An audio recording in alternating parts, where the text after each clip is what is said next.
I'm going to say, I don't think we're safer. Matthew Huddle was sent back to Indiana.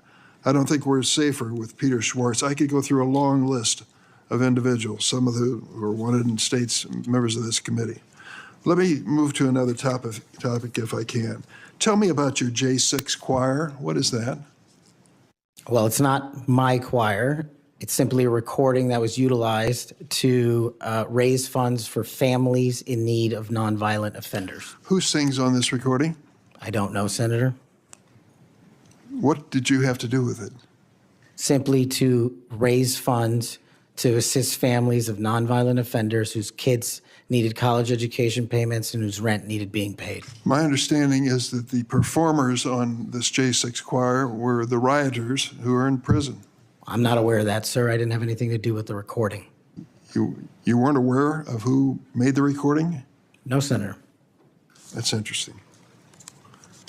Did you receive any money for selling copies of that music or that recording? Absolutely not. Okay. You do have a foundation, though, do you not? I'm very proud of the Kash Foundation and the $1.3 million we've given to families in need across this country, including active duty service members, police officers, putting kids in college, and helping people in disaster relief areas rebuild their homes and their communities. 1&0 LLC, are you familiar with that? Sorry? 1&0 LLC? I believe, Senator, you're referring to the LLC that one of the individuals has his private business with. Is it part of the Kash Foundation in any way? Only in that one of the members of the board has that LLC for his outside business. Andrew Allis? I believe that's his name, yes. Yes. Do you know how much was paid to him from your charitable work? Yes, like any other charity, we had to go out and fundraise, something I'm sure every member of this committee is familiar with. And we used digital marketing campaigns, and I believe we paid a digital marketing company through 1&0 $250,000 to raise $500,000, which we gave away to families in need, like when hurricanes struck Florida, Texas, and North Carolina. We will be going through the details of your foundation and the expenditures with the questions for record that the chairman has mentioned. I look forward to a chance to answer those under oath. Mr. Patel, you frequently associated with and sometimes praised extremist figures with well-documented histories of racism, anti-Semitism, conspiracies, and the like. In September of 2023, you appeared with Laura Loomer at an event promoting your book, this one here. You shared a photo of yourself and Loomer in which you held her book and she held yours. Just a few months before this event, Ms. Loomer posted on X that the September 11 terrorist attacks were, quote, an inside job. Around that time, she accused Florida's First Lady, Casey DeSantis, of exaggerating her cancer diagnosis to gain voter sympathy.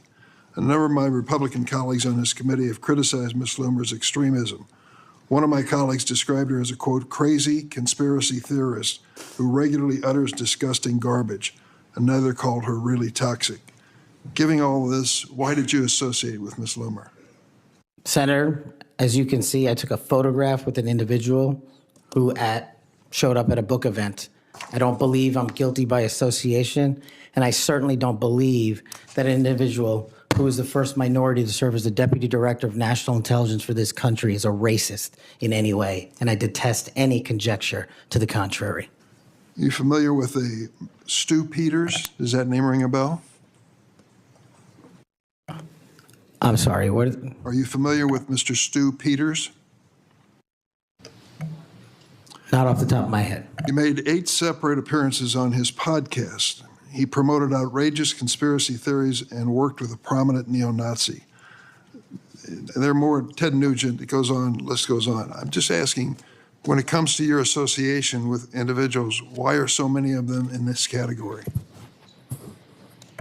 My association, as you loosely define it, is by appearing in media over 1,000 times to take on people who are putting on conspiratorial theories and to devour them of their false impressions and to talk to them about the truth.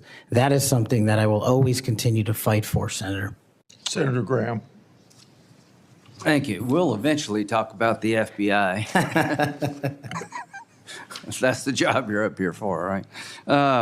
Have you ever been subject to racism as an individual? But fortunately, Senator, yes. I don't want to get into those details with my family here. Oh, let's get into a few of them. Tell me about it. Well, if you look at the record from January 6th, where I testified before that committee, because of my personal information being released by Congress, I was subjected to a direct and significant threat on my life. And I put that information in the record. I had to move. In that threat, Go ahead. I was called a detestable, and I'll apologize if I don't get it all right, but it's in the record, a detestable sand nigger who had no right being in this country. You should go back to where you came from. You belong with your terrorist home friends. That's what was sent to me. That's just a piece of it. But that's nothing compared to what the men and women in law enforcement face every day. And that's why they have my support. Okay. Growing up, were you subject to racism? Yes, sir. Okay. Now, I think the reason you're here has a lot to do with your work on Crossfire Hurricane. Are you familiar with that FBI operation? I am, Senator. So Senator Durbin mentioned the church report and the history of abuse, but he failed to mention Crossfire Hurricane. He failed to mention the Horowitz report. Wonder why? If you're waiting for these guys over here to figure that out, you're going to die waiting. So this is the Nunez memo. You work for Mr. Nunez over on the House side? David Nunez? Sorry? Are you familiar with this memo by the Foreign Intelligence Service Act abuses Yes. the Department of Justice? Absolutely. Did you help write this memo? I did as a staffer. Okay, I'm going to put this in the record. Thank you. In this memo, you kind of dissected the abuses of Crossfire Hurricane, right? I did, Senator. And the Mueller investigation. So the Crossfire Hurricane investigators, two of them were Strzok and Page. Are you familiar with them? I am, Senator. Okay. It was opened up on July the 31st, 2016. And here's what Strzok said. And damn, this feels momentous because this matters. The other one did too, but that was to ensure we didn't F something up. This matters because this matters. So super glad to be on this voyage with you. That's to Page.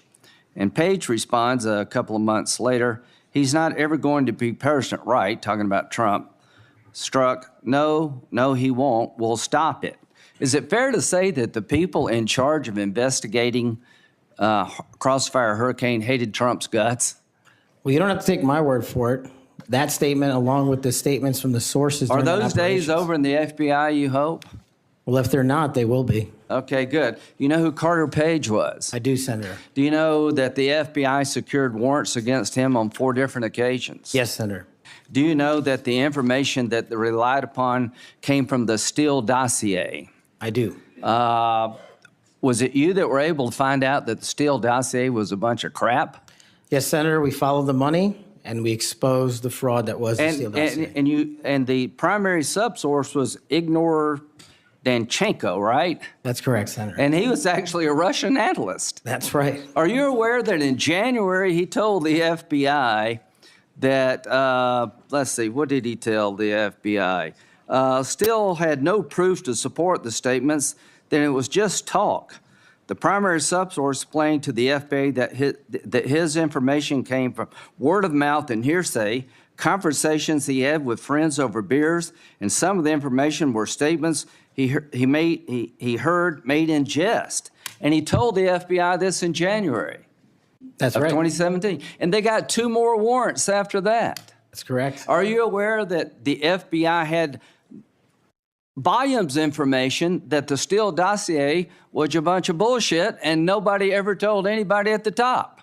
I am, sir. We exposed. Or they lied about being told. That's correct. So are you aware of the fact that the FISA court rebuked the FBI?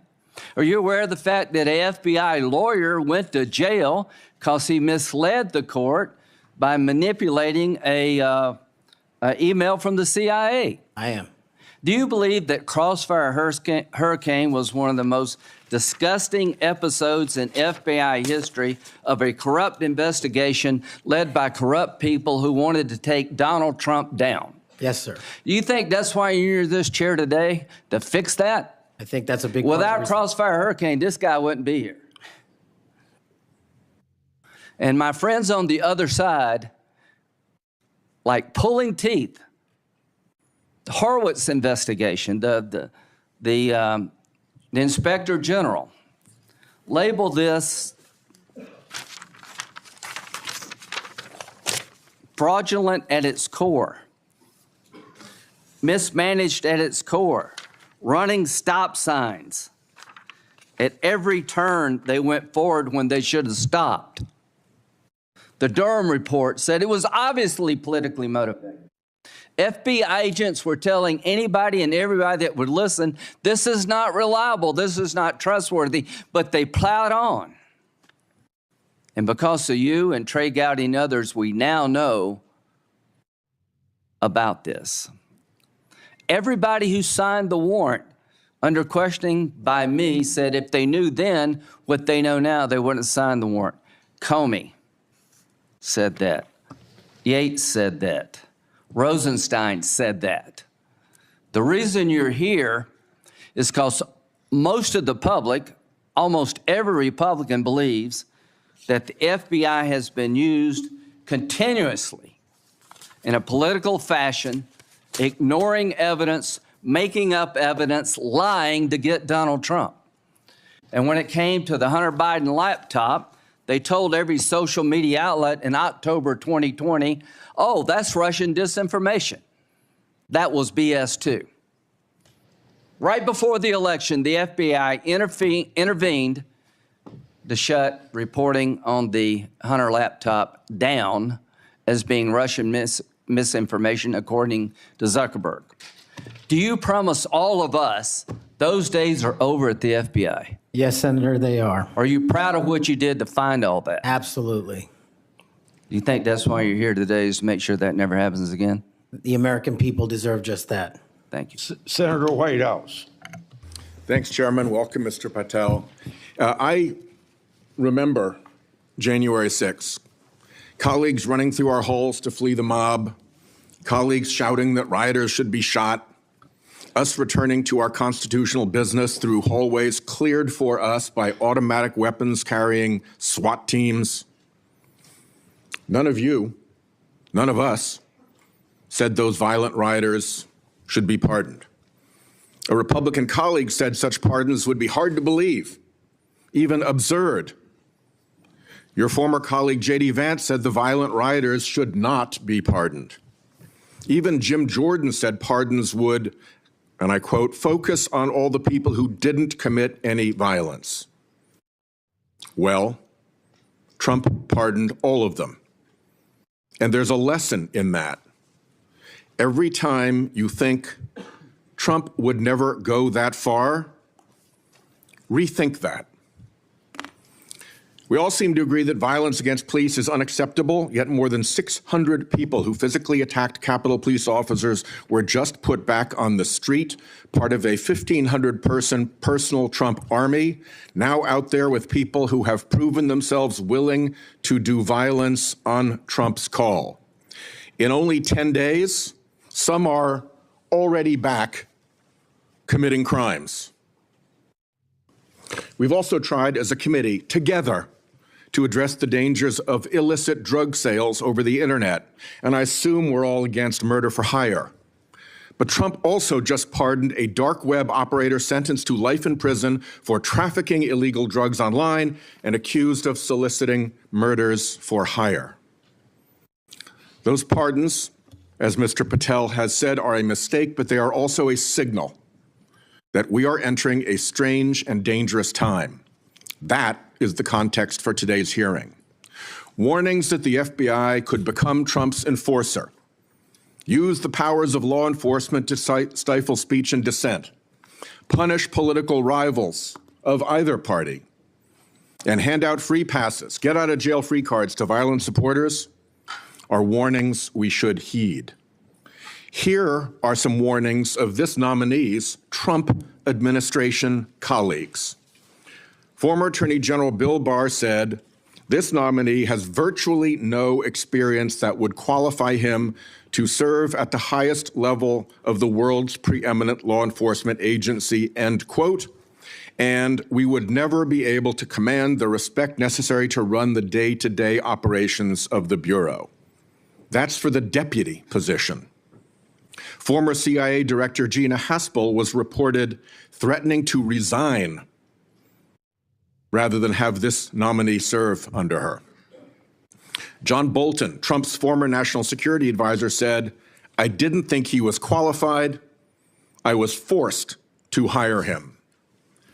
Trump's deputy national security advisor, the nominee's former supervisor, said, "His ideas are ludicrous. He's absolutely unqualified for this job. He's untrustworthy. And it's an absolute disgrace to even consider an individual of this nature." That's from Republican appointees who worked with him. And here's what this nominee himself has said about using his office to prosecute journalists.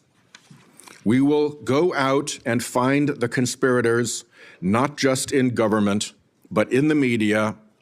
We're gonna come after you, whether it's criminally or civilly." Is that a correct quotation, Mr. Patel? Senator, that's a partial quotation, But it's correct. in part. Regarding his publication of his enemies list, Mr. Patel proclaimed, "The manhunt starts tomorrow," and reposted a video depicting him taking a chainsaw to his political enemies. Is that you, Kash Patel, reposting that at the top of that page? Senator, I had nothing to do with the creation of that meme. Is that you reposting it, was my question. And that's me at the top. You said FBI agents were responsible for the violence on January 6th, and I quote you here, "beyond a reasonable doubt." Is that what you said? That's completely incorrect, and I appreciate the opportunity to address that. I'll give you an opportunity in writing, but this is my time now. Have at it. An Inspector Attorney General investigation found that that was false. And you said we should impeach judges who rule against Donald Trump, who are, in your words, political terrorists. When this nominee tries to explain all this away, keep one thing in mind. He's testified under oath before a Colorado judge who presided over a Trump case in which he was a witness. And the judge found, and I'm quoting here, he was not a credible witness. His testimony is not only illogical, but completely devoid of any evidence in the record. That's from a judge. This is a dangerous time, and I ask all my colleagues to consider whether these plain comments by this person and by his own Trump administration colleagues should be given a blind eye, just overlooked, or whether, like the warnings of pardoning violent January 6 offenders, they're warnings to be heeded. There is an unfathomable difference between a seeming facade being constructed around this nominee here today and what he has actually done and said in real life when left to his own devices. Conduct shows character. And if you look at history, you see the danger of security chiefs in authoritarian regimes becoming the tools of political power. The characteristics that they often show are that they are vengeful, that they are grandiose, that they are intemperate, that they are partisan and blindly loyal, and that they are servile and won't say no. I'm afraid that the history of this nominee's conduct raises those warnings. And I yield my 1 second back. Before Senator Cornyn, you said you'd like to explain something. I forget the point he made. You can do that now if you want to. Simply this, Senator. In the collective, all of those statements are taken out of grotesque context. And anyone that thinks my 16 years of service is an exemplar on how I would proceed if confirmed as FBI is intentionally putting false information into the public ether and creating more public discourse. The only thing that will matter if I'm confirmed as a director of the FBI is a de-weaponized, depoliticized system of law enforcement completely devoted to rigorous obedience of the Constitution and a singular standard of justice. Before I call on Senator Cornyn, I'd like to say that we've heard about the January 6th pardons. I think it's important that we remind people at the same time of some pardons by the previous administration. Thomas Sanders, a kidnapper who murdered a 12-year-old girl named Lexus and her mother, Swellen Roberts. Adrian Peeler, a Connecticut drug kingpin who was convicted in the death of an 8-year-old boy and his mother. Leonard Peltier, that's already been referred to, that murdered 2 FBI agents. And even Director Wray, at that time, former Director Wray, said that that shouldn't have happened. And Judge Michael Conahan, who took kickbacks for wrongly sending juveniles for profit detention centers, and Alex Saab, who laundered illicit proceeds for narcotics terrorists, Nicolas Maduro, and was a key connection between Venezuela and Iran, and 5 family members of his own family. President Biden did that. Senator. Welcome, Mr. Patel. Do you believe America is an exceptional nation? It's the greatest nation. Your family went through a lot to get here, They sure did. and your life story is, I think, a great example of people pursuing the American dream. Do you believe a large part of what makes America an exceptional nation is the rule of law? It is one of the fundamental precepts that determines that. And why is that? Because without a singular application of a rule of law, we go back to the Uganda that my father fled in Idi Amin. I believe that the 2 most important institutions in America to preserve and protect and enforce the rule of law are the FBI and the Department of Justice. And the sort of politicalization that Senator Graham and others have already talked about during the Crossfire Hurricane investigation or project of James Comey at the FBI, and the abuse of intelligence tools like Title I of Section 702 are a betrayal of American values and adherence to the rule of law. And I think your biggest task is going to be, along with Pam Bondi at the Office of the Attorney General, is to restore the rule of law to the Department of Justice and the FBI. Are you willing to do that? Absolutely, Senator. Without regard to partisan affiliation or politics? Absolutely.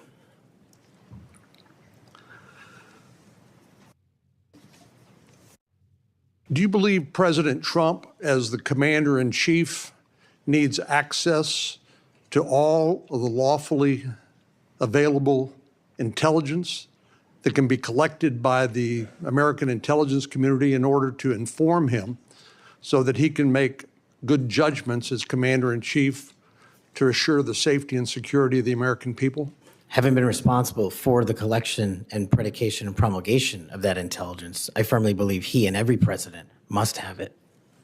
And so you would not support any impractical or perhaps immaterial or unworkable ways to inhibit the flow of that information to President Trump? No, I would not. So let me just ask you, you and I have talked about this a number of times, and this has come up before in a number of different contexts. But as I've always said, I think Section 702 of the Foreign Intelligence Surveillance Act is the most important law that most Americans have never heard of. Yeah. But when I was questioning my fellow Texan, John Ratcliffe, who now has been confirmed as the director of the CIA, about this, we talked about some of the reforms that have been made to Section 702 over the years. This has been an ongoing conversation here in Congress. People like my colleague here, Senator Lee, and others have proposed reforms, which I think have gone a long way to help protect the privacy rights of American citizens. But let me just point out some of the improvements that have been made over the years. This is not the same 702 that was in effect during President Trump's first terms. These are a number of things that we did together on a bipartisan basis to make sure that the balance between the national security interests of the American people and the privacy and constitutional rights of American citizens were protected. Do you agree with that? Yes, Senator, I do. And I think Senator Tillis, with his typical outstanding graphics, has a wonderful handout which lays all of that out. But one of the things that's come up, and we've discussed this, is the idea that in order to query lawfully collected intelligence under Section 702, that somehow if a U.S. person's name is involved, that a warrant would be required. Now, you're a lawyer who's represented defendants as a public defender.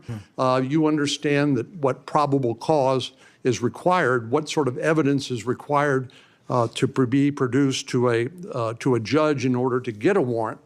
Do you believe a warrant requirement is a practical and workable or even a necessary element of 702? If I may just give some context on that, Senator. Having a background not only utilizing FISA and 702 as a national security prosecutor, but as a civilian at JSOC and later as an intelligence official and the Deputy Director of National Intelligence, 702 collection formulates over 45% of the presidential daily briefing that you referred to earlier. I actually have heard it's as high as 60%, but anyway, it's a lot. It's a lot. And the issue for me is not with FISA and 702. The issue has been those that have been in government service and abused it in the past. And so we must work with Congress to provide the protections necessary for American citizens. Dealing with these matters, including hostage rescue operations in real time, which we use FISA collection to find and save American hostages, having a warrant requirement to go through that information in real time is just not comportive with the requirement to protect American citizenry. I'm all open to working with Congress on finding a better way forward, but right now, these improvements that you've made go a long way.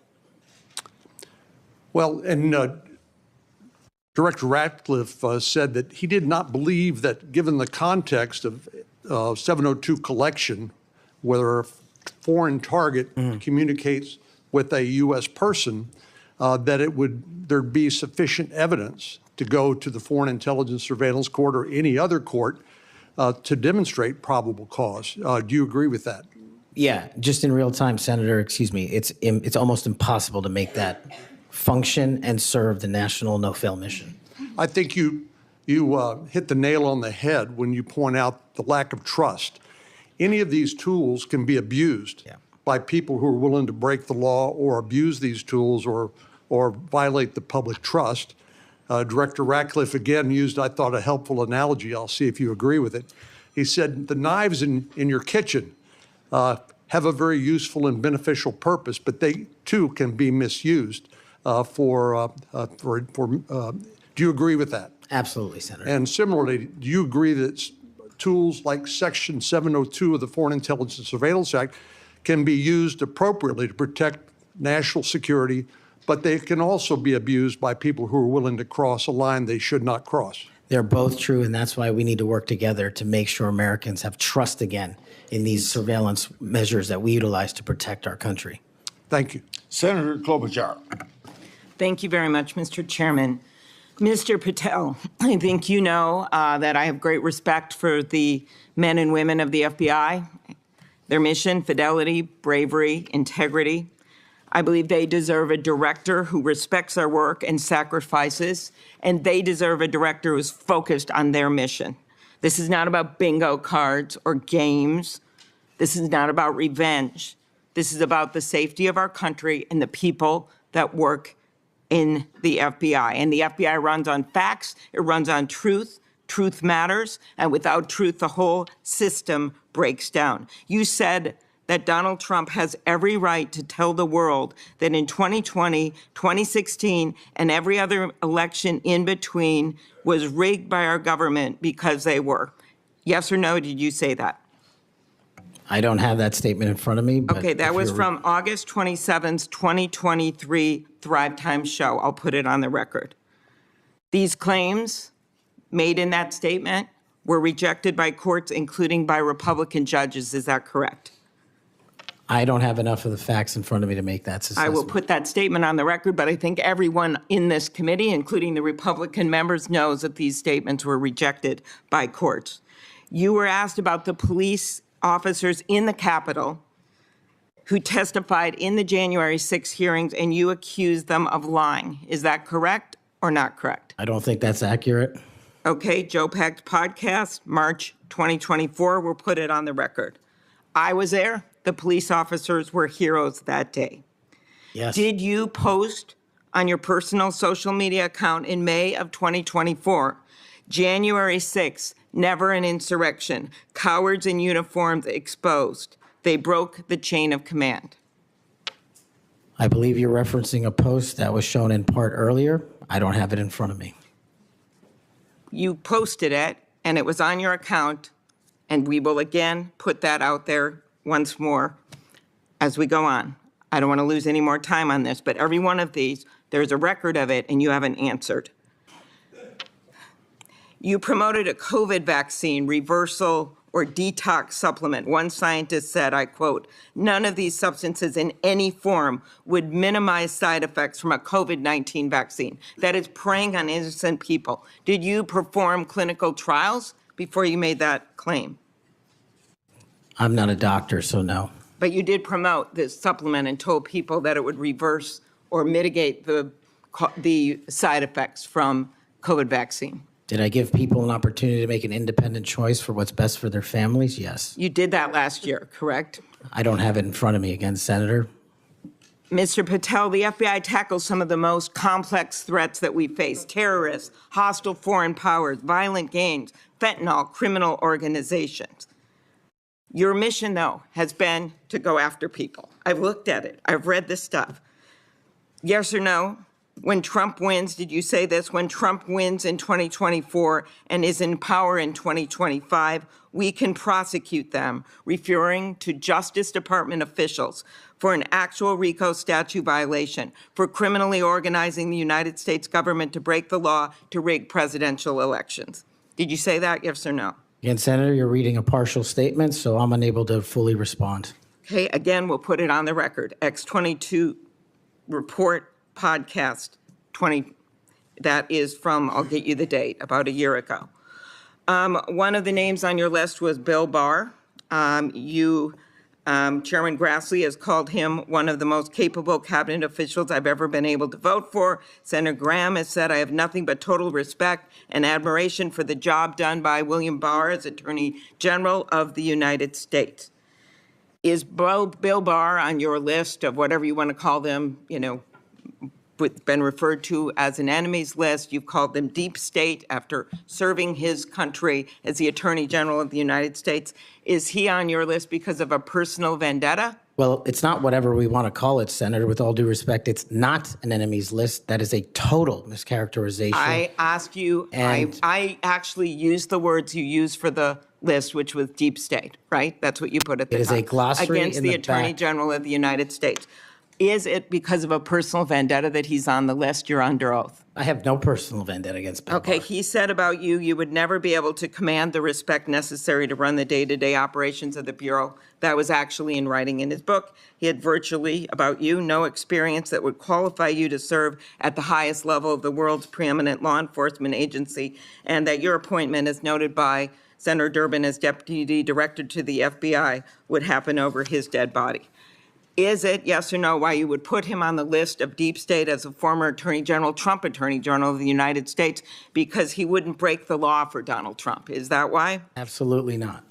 As you know, he repeatedly told the president in no uncertain terms that he did not see evidence of fraud that would have affected the outcome of the election. Did you say in February of 2021 that the election stuff was never my job and I stayed I stayed out of that stuff? Again, I don't know what comment you're referring to, but I'm sure you're reading a piece of something. You said it on Pushback on a podcast. Is it true, though, that in December of 2020, you reached out to the Trump acting Deputy Attorney General and asked him to investigate a conspiracy theory claiming that people in Italy had used military technology and satellites to remotely tamper with voting machines in the U.S. and switch votes for Trump from Trump to Biden? Is that true? What was the date? That was out of December of 2020. I was Chief of Staff to the Department of Defense, so I don't believe that's accurate in any way. Okay, that came out of testimony before Congress. I will give it to you. Have you referred to the media as the most powerful enemy of the United States that they have ever seen? Is that right? Again, you're reading a quote. I take that you're reading it accurately. CPAC 223-24. You said we're going to come after the people in the media who lied about American citizens who helped Joe Biden rig the elections. We're going to come after you whether it's criminally or civilly. Is that something you said? That's a partial statement of what I said. Steve Bannon's podcast. You also said you would put the entire fake news mafia press corps on your list. Is that correct? Is that what you said? I don't have that in front of me. Benny Johnson's podcast, 8/21/23. You have said that the FBI, including today, you said that they remain utterly corrupt. This is an agency with agents who have taken down terrorists, taken down bank robbers, taken down crime. And you wrote that the FBI has become so thoroughly compromised that it will remain a threat to the people unless drastic measures are taken.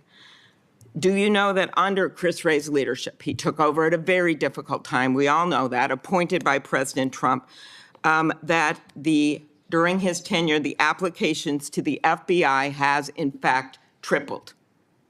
Do you think people would be applying to that agency like in those numbers if they thought it was so corrupt? The American public's trust in it is at 40%. That's an all-time low. Did you say that the FBI headquarters should be shut down and reopened as a museum of the deep state? Mr. Chairman, are we allowed to go an extra time? Let's see, you get a second round. Before I call on Senator Lee. Could he just answer the question if he said that the FBI headquarters, where they investigate cybercrime and terrorism, should be shut down and opened as a deep state? Hey, Mr. Chair. As a museum. Did he say that the headquarters should be shut down? Mr. Chair. I deserve an answer to that question. He is asking to be head of the FBI, and he said that their headquarters should be shut down. Mr. Chair, parliamentary inquiry. You got anything you want to say, Mr. Patel, before I go on to Senator Lee? Simply this. If the best attacks on me are going to be false accusations and grotesque mischaracterizations, the only thing this body is doing is defeating the credibility of the men and women at the FBI. I stood with them here in this country. In every theater of war we have, I was on the ground in service of this nation. And any accusations leveled against me that I would somehow put political bias before the Constitution are grotesquely unfair. And I will have you reminded that I have been endorsed by over 300,000 law enforcement officers to become the next director of the FBI. Let's ask them. Mr. Chairman, I am quoting his own words from September of 2024. It is his own words. It is not some conspiracy. It is what Mr. Patel actually said himself.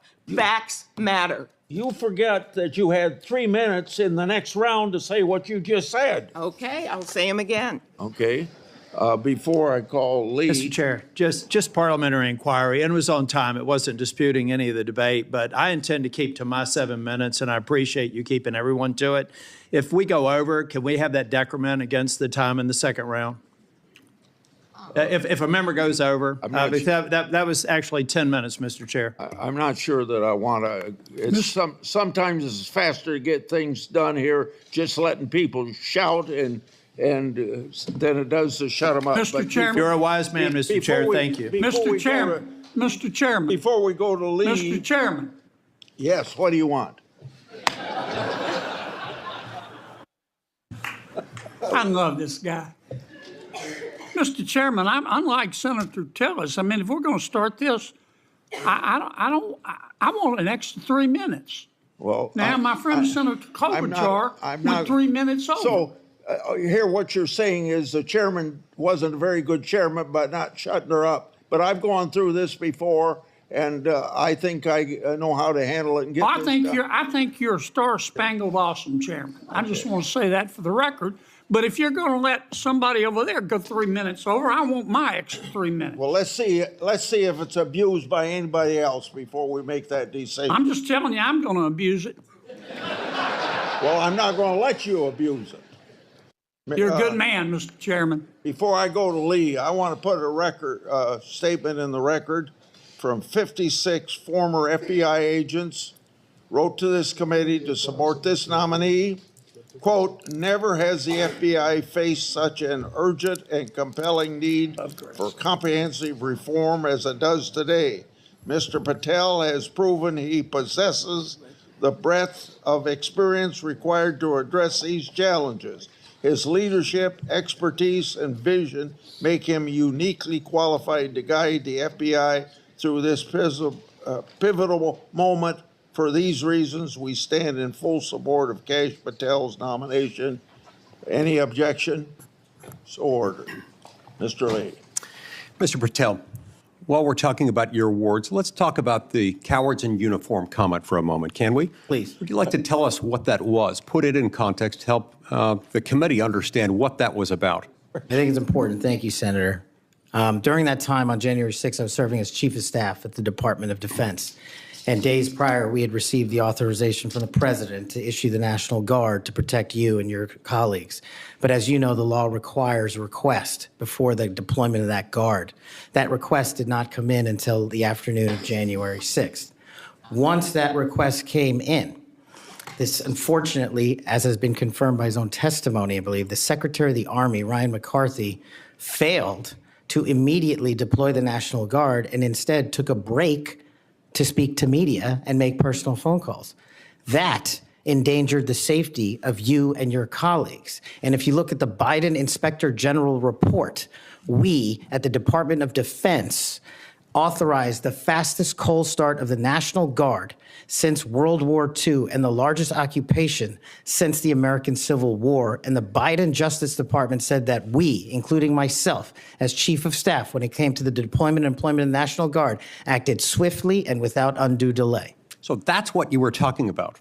And that's why you had the reference to the UCMJ. Tell us what that means. The Uniform Code of Military Justice is for uniform officers who betray the code of justice and also act inappropriately. And I thought any delay to have the National Guard arrive on scene here must be called out, whether it was a fellow Republican or not, especially someone under my auspices running the Department of Defense. Okay, so moments ago when Senator Durbin displayed a chart with that quote, there was a reference in part of it to the UCMJ. That's what it was referring to. Yes, sir. Those were the cowards in uniform. Those people who didn't do what they were supposed to do, and a lot of people were put in danger as a result. That's correct, Senator. Okay, thank you. That's very good to know.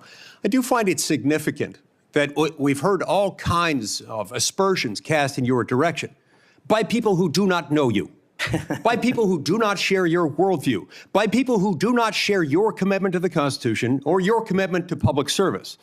I find it astounding that they're willing to say this amidst such great ignorance, and I find it equally heartening that the 56 former FBI officials who know you best, who have worked with you, who actually know who you are, who actually share your view of the Constitution, of the view that you ought to be a law enforcement agency and not a weapon of political warfare, These are the people who stand by you. Those who cast aspersions don't share those views. Would I be correct in surmising that? Yes, sir. Let's talk about the Fourth Amendment for a moment. The Fourth Amendment tells us that in order for the government to breach your expectation of privacy relative to your person, your home, your papers, if they want to search that, if they want to seize you, they've got to get a warrant. And that warrant has to describe with particularity the persons or places to be searched or to be seized and to connect them up with a showing of probable cause. Now, in the case of FISA 702, we're dealing with a somewhat different universe. Now, moments ago, we heard some discussion about FISA 702, about suddenly we've got a different FISA 702 than what we had when President Trump was last in office. Is that true? Because by my count, FISA 702 has not changed substantively since President Trump was in office last. That's correct. Okay. And there was also some back and forth discussion about FISA 702 and the use of it and the fact that in real time, it might not work to get a warrant. This, in my view, misses the point. The concern that the American people have with FISA 702 is not about the real-time collection of communications regarding foreign targets. The concern is that once those communications are stored, you have within them what are referred to as incidentally collected communications of Americans, text messages, emails, recorded phone calls, and so forth. If they want to go in and search for someone, let's say you, if someone wants to go into one of those databases after they've been collected, let's see if you're unwittingly communicating with somebody who, unbeknownst to you, happens to be an agent of a foreign power or otherwise under surveillance under FISA 702. If they wanted to search for you, they wanted to enter your name, your phone number, your email address, or some other personal electronic identifier, would they have to get a warrant to do that under current law? Under current law, I believe so, Senator. Under current law, they routinely access that without getting a warrant. In order to access it, they've got their own internal procedures. They're not supposed to use this for light or transient reasons. They're supposed to have a perfectly good reason, and yet we found that on hundreds of thousands of occasions, they have accessed the private communications of Americans, searching for those individual Americans by name, by number, by email address, whatever it is, without a warrant or anything tantamount to it. On occasion, they've even been used for overtly nefarious reasons. One agent deciding to look in on his father because he suspected his father might be having an extramarital affair. On another occasion, an agent looked at people who were thinking about renting an apartment from him to make sure they were upstanding citizens and could be trusted. Are these appropriate uses of FISA 702? As you alluded to, the FISA court, it's not me deciding it. The FISA court put out a report in 22 or 23 where 255,000 illegal improper queries of American citizens had occurred. 255,000 reasons why the American people don't trust it. And that's what we must work together, Congress and me, if I'm confirmed as FBI director, restore that trust and protect the mission. Music to my ears, because I've been a U.S. Senator for 14 years. I've been on this committee the entire time. You were the very first FBI director or FBI director nominee who, when I've asked about this, hasn't said, oh, don't worry about it. We'll handle it okay. We've got good people on the inside. We would never breach the trust of the American people. Do you know what? They were lying. I was willing to believe that they thought they were telling the truth, but they were mistaken. But they were lying. Time has told us that they were lying. You will not lie, and that's why I wholeheartedly support you. In the closing seconds that I have, I want to add my dismay and my disgust for the fact that you've been smeared, you've been attacked. You've been associated with racism, with being a Nazi. You are none of those things, sir. Just as your father lived as a racial minority in Uganda, you've been raised as a racial minority in this country, and you've been nothing but a patriot.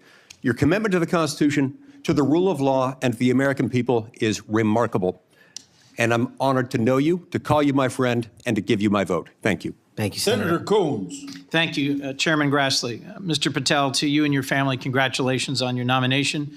And we had a constructive conversation last week. I appreciate your taking the time. In particular, a conversation about the prosecution of the World Cup bombing in Uganda that took the life of a Delawarean whose family I knew, I found moving. But the role you've been nominated for is central to our security as a nation, central to the protection of our constitutional rights. And I voted to confirm Trump's previous FBI director, Chris Wray. I believe he's lived up to the Bureau's motto of serving with fidelity, bravery, and integrity. And I also think my vote for him and for many of Trump's cabinet in his first term shows I take my constitutional advice and consent role seriously and do not reflexively vote against his nominees. I look at three factors when I assess a nominee: qualifications and experience, policy views and whether they're in the best interest of the American people, and character and capacity to do the job independently where called for. My colleagues have referenced quotes from Attorney General Barr, National Security Advisor Bolton. The FBI is enormous, 38,000 agents, $9 billion budget. I am troubled by your lack of senior law enforcement leadership. We disagree on some important policy views, but the thing that bothers me the most is a whole series of statements you've made in a variety of settings that suggest you would struggle to be independent from White House direction or control, as has long been the modern history of the FBI. Who does the director of the FBI work for, Mr. Patel? Senator, thank you for that question. The immediate report for the director of the FBI is into the Office of the Deputy Attorney General. Then that report is taken into the Office of the Attorney General and ultimately the White House and the chain of command there. So the FBI works for the White House? No, the FBI is a member of the Department of Justice and has been the longstanding application. And who does the Department of Justice work for? They're in the executive branch, as all members do at the White House. Attorney General Bondi gave a different answer when I asked her the same question, that they work for the Constitution and the American people. President Trump's made clear in public statements he wants to use the FBI to persecute political adversaries. He's publicly said that folks ranging from Liz Cheney to Adam Kinzinger to former Vice President Harris should be investigated and criminally prosecuted. If President Trump were to order you to open an investigation into any of these individuals, let's say Vice President Harris, would you? Senator, this question speaks directly to my ability to leave political bias and allow independent behavior to be the only guiding light. As a public defender, I learned that in the harshest of arenas.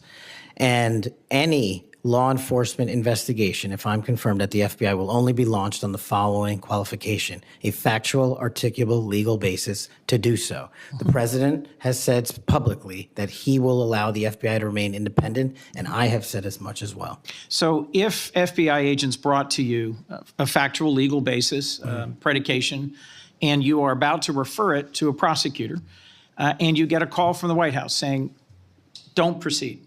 This is a major donor. This is someone close to the president. This is inappropriate. What would you do? Simple. I think you answered it partially in your question. The line agents, the brick agents who are trained to bring investigations on behalf of the FBI will make that decision-making process, and they will only have my full support so long as it upholds absolutely every value of the Constitution, and that's it. So your predecessor, I went back and looked, and I asked the same questions of Director Comey and Director Wray. Director Wray, quoting former Attorney General Bell, said, "You should be willing to resign if necessary over conduct if you're pressed to engage in it that's unethical, illegal, or unconstitutional. If pressed by the president, would you resign?" Senator, my answer is simply, I would never do anything unconstitutional or unlawful, and I never have in my 16 years of government service. Would you be willing to resign the post of FBI director if pressed and given no choice but to obey the order or resign? Senator, I will always obey the law. Does obeying the law require you to, as Attorney General Bell said, as FBI Director Wray said, refuse the order or resign? I'm not familiar with the extent of the law that you're referring to, but my answer is simple in my 16 years of government service. We will simply follow the law. And I've done that in Obama Justice Department, in Republican Justice Departments, in the Obama military, in Republican civilian capacity. I have never once wavered from my constitutional oath of office. Mr. Patel, your predecessors in this role have been clear that they would be willing to resign if forced or directed to do something unethical or illegal. I'll proceed. One of your past statements that's concerned me, it's both a post on Truth Social and something you said in a podcast, the Sean Morgan report, that your predecessor, Chris Wray, has broken the law. We need to prosecute him. The FBI should go after people like him. And the month before this, in July 2023, you said there should be a criminal referral for FBI Director Wray. If confirmed, are you going to follow through on these previous statements that Director Wray needs to be prosecuted? Senator, this reminds me of the conversation you and I had, which I greatly appreciated. There is enough violent crime in this country and enough national security threats to this country that the FBI is going to be busy going forward preventing 100,000 overdoses, 100,000 rapes, and 17,000 homicides. We agree that prosecuting violent crime should be the principal focus of the FBI. What I'm trying to get to, Mr. Patel, is a whole series of very troubling, to me and many other statements you've made about instead using it to pursue those who might be viewed as political opponents. And as I told you in your office, I have no interest, no desire, and will not, if confirmed, go backwards. There will be no politicization at the FBI. There will be no retributive actions taken by any FBI should I be confirmed as the FBI director. I told you that in your office, and I'll tell you that again today. Thank you for that statement. As the co-chair of the Law Enforcement Caucus with Senator Cornyn, one of the things I've worked hard on, and I hope to continue being able to work hard on, with this administration is partnership between federal, state, and local law enforcement to pursue violent crime. You did say, as my colleague asked, and I look for a longer answer, that you want to close the FBI Bureau's headquarters on day one.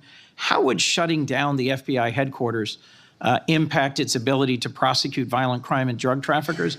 How is that possibly a serious proposal, Mr. Thank you Patel? for bringing that up and allowing me to answer. It was to highlight the significantly greater point that I was actually making in that interview, which is well documented over and over again. 38,000 FBI employees, 7,500 FBI employees work in the Washington field office and Hoover building alone.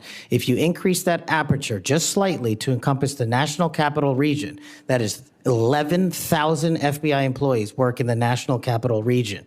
A third of the workforce for the FBI works in Washington, D.C. I am fully committed to having that workforce go out into the interior of the country, where I live, west of the Mississippi, and work with sheriff's departments and local officers, and having one agent prevent one homicide, and having one agent in Washington prevent one rape. And I will do that over and over and over again because the American people deserve the resources, not in Washington, D.C., but in the rest of the country. And Mr. Patel, frankly, if that had been your statement, that would be something that would be defensible. It's the rest of it, saying you're going to turn it into a museum of the deep state, that causes repeated questions and concerns from people like myself.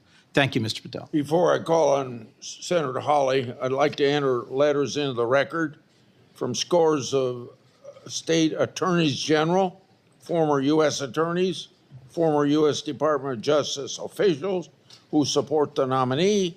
They state, quote, Mr. Patel will bring to this critically important office his unique and extensive experience combating terrorism, protecting our national security. We will have no doubt that Kash Patel will serve our nation in this important post with integrity and tireless efforts to protect the American people. Senator Hawley. Thank you very much, Mr. Chairman. Mr. Patel, welcome. It's great to see you again. I enjoyed our conversation in my office a while back. Let me ask you this. Is it appropriate for the Federal Bureau of Investigation to attempt to recruit spies or informants into religious institutions in this country, particularly Catholic parishes? Is that appropriate? I don't believe so, Senator. Mr. Patel, are you familiar with the recent actions of the FBI in this regard, including this memo that I have right here, making a list of Catholic churches and parishes that they regard as potentially suspect and directing the potential recruitment of informants and other spies, let's be honest, into those parishes? I'm familiar with that memo, Senator. Mr. Patel, would you commit to me that you will, if you are confirmed, that you will finally and officially withdraw this memo and make it clear that this is not only unacceptable, but that it is an absolute violation of the First Amendment that every American enjoys under the Constitution of the United States?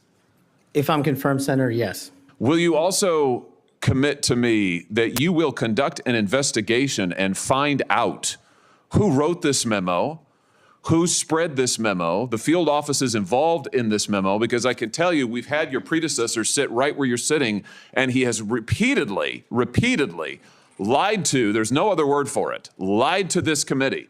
He told us initially that it didn't happen, that the FBI didn't make any lists of churches. That's not true. We have it. A whistleblower brought forward the list for us. He said then that only one field office had worked on it. Turns out we know from another whistleblower, multiple field offices worked on it. He said that it was never posted on the internal system. It turns out it was. We believe it's still in effect. Will you find out who was involved in this gross abuse of Americans' First Amendment rights? And will you discipline them? And if you possibly can, will you fire them, Mr. Patel, consistent with department policy and law? Senator, you have my commitment to investigate any matters such as this one that are important to Congress. I will fully utilize, if confirmed, the investigative powers of the FBI to give you the information you require and also to hold those accountable who violated the sacred trust placed in them at the FBI. I'm glad to hear you say that, and I'm glad you used the word sacred trust, because that's exactly what it is. The FBI is the most powerful law enforcement body in this nation, arguably the most powerful law enforcement body, at least in a free nation in the world. And to have this body corrupted politically such that it is targeting people of faith in this country and then lying about it to this committee and the American people is unimaginable. I'll be honest with you, I never thought this would happen in the United States of America. I just didn't. If you had told me 5 years ago we'd be reading memos like this, I would have said, no way, that's bad fiction. In fact, it's a horrible reality. The department needs to be cleaned up, the agency does, and rights restored and protected. I'm glad to hear you say that. Let me ask you this. Do you think it is appropriate for the FBI to be sending agents, including counterterrorism agents, to the parents of children who went to school board meetings and asked about critical race theory in their schools, asked about the school's masking policy during COVID? Should those parents be treated as domestic terrorists? Parents who have the courage to ensure their children are taught what they feel is right, and those who have the courage of their convictions to go houses of worship, in my book, will never be domestic terrorists. I'm delighted to hear you say that. You're familiar, I am sure, with this memorandum issued by the Attorney General, the last Attorney General, Merrick Garland, directing the FBI and other law enforcement agencies to look into parents who went to these school board meetings. And we know from whistleblowers who've come forward to this committee and given us the evidence that, in fact, the FBI opened multiple cases against multiple parents across the nation, I believe, including in my home state of Missouri. Another gross abuse, incredible political power brought to bear against everyday citizens. Why? Because they went to a school board meeting that they're paying for and asked about what their kids were being taught. Once again, I can't imagine, I couldn't have ever thought this would happen in the United States of America. Will you find out who was involved in this policy within the FBI, who agreed with it, who implemented it, who encouraged it? Will you find out that, Mr. Patel? Will you do an internal investigation? And will you make clear that those who supported this policy are appropriately disciplined? And will you make clear that the FBI will never do something like this again? If confirmed and pursuant to your congressional request, absolutely, Senator. Thank you. Let me ask you this. Do you think it's appropriate for the FBI to target people of faith, particularly those who hold pro-life convictions? Do you think it's appropriate for the FBI to single out and target people of faith in order to discourage the exercise of their First Amendment rights? There can never be a targeting by law enforcement just based on their people's faiths. And yet, under this last administration, the FBI and DOJ together brought numerous prosecutions under the FACE Act for nonviolent protests. President Trump has recently pardoned some of these folks, but it also includes individuals like Mark Houck from Philadelphia region, from Pennsylvania, who had an FBI SWAT team arrive at his door in the early hours of the morning, armed, of course, terrorizing him and his children, took him into custody. They charged him with a FACE Act violation. Why? Because he took his young son to a peaceful demonstration outside an abortion clinic. When his young son was shoved to the ground, he defended him. Mark Houck was acquitted by a jury, acquitted. Nevertheless, the FBI used their full resources, including a SWAT team, to try and terrorize him. Meanwhile, how many churches that were firebombed or pregnancy care centers that were firebombed, how many of them were protected by the last administration? Just about zero. It is an unbelievable instance of targeting. Mr. Patel, will you end this targeting? If you get to the FBI, if you are confirmed, will you end it? And will you make clear to all agency personnel that there can be no targeting on the basis of religious belief, and this will never happen again in the United States of America, at least not under your watch? Senator, if confirmed, and it speaks to an issue we were talking about earlier, there will be no such targeting if I'm confirmed as FBI director. And the resources of the FBI, which are funded by the American taxpayer dollars, in the 7 minutes that you and I have been talking about, 2 people have died from fentanyl overdoses, 1 person has been shot to death in this country, and 3 people have been raped. The resources of the FBI will go to that mission set and that mission set alone, because America deserves a better brand of justice, and I'm going to give it to them. Fantastic. Here's my last question for you. Do you think it's appropriate for the FBI to try and pressure the largest technology corporations in the world, the most powerful corporations in the world, the social media companies? Do you think it's appropriate for the FBI to pressure them to censor the political speech of everyday American citizens to try and violate the First Amendment? Is that appropriate, do you think, Mr. Patel? No, Senator. Will you put an end to this, Mr. Patel, if you are confirmed at the FBI? Senator, if confirmed, I will work with Congress to expose any corrupt activities the FBI has participated in, especially involved in the censorship of free speech. Because we know from the court cases that have been brought across this country, and we know from the voluminous factual finding that was done, and it's in the record, that the FBI and other agencies of this government under the last administration pressured, coerced these social media companies to censor speech of everyday Americans on a range of issues, from the Hunter Biden laptop to COVID to the Dobbs decision, you name it, they tried to censor them. The Constitution doesn't permit the government to do it. The FBI tried to get the social media companies to do it. Will you end this practice, Mr. Patel, once and for all? Senator, I will always follow the law. Thank you. Thank you. Thank you, Mr. Chairman. Senator Blumenthal's next. I want to say, when he's done, so let's see, the 30-minute break would make it about 12:25 or something. I expect you to be back here on time. And I'm going to have Senator Lee, I'm going to go open the Senate up now. Will you chair for me? Okay, thank you. Senator Blumenthal. Thanks, Mr. Chairman. Welcome, Mr. Patel. Thank you for being here. And thank you for visiting with me in my office at almost exactly the moment that you were talking to me. The Department of Justice was firing more than a dozen lawyers who worked with the special counsel, Jack Smith, simply because they were involved in that case. You've committed that the FBI will not be politicized. So here's your first test. Will you commit that you will not tolerate the firing of the FBI agents who worked with the special counsel's office on these investigations? Senator, I appreciate the time to visit with you. It is a yes or no answer, and it is your first test. Senator, every FBI employee will be held to the absolute same standard, and no one will be terminated for case assignments. And I'm not going to accept that answer, because if you can't commit that those FBI agents will be protected from political retribution, we can't accept you as FBI director. All FBI employees will be protected against political retribution. Those individuals deserve to be protected from Trump retribution. That was your first test. You failed it.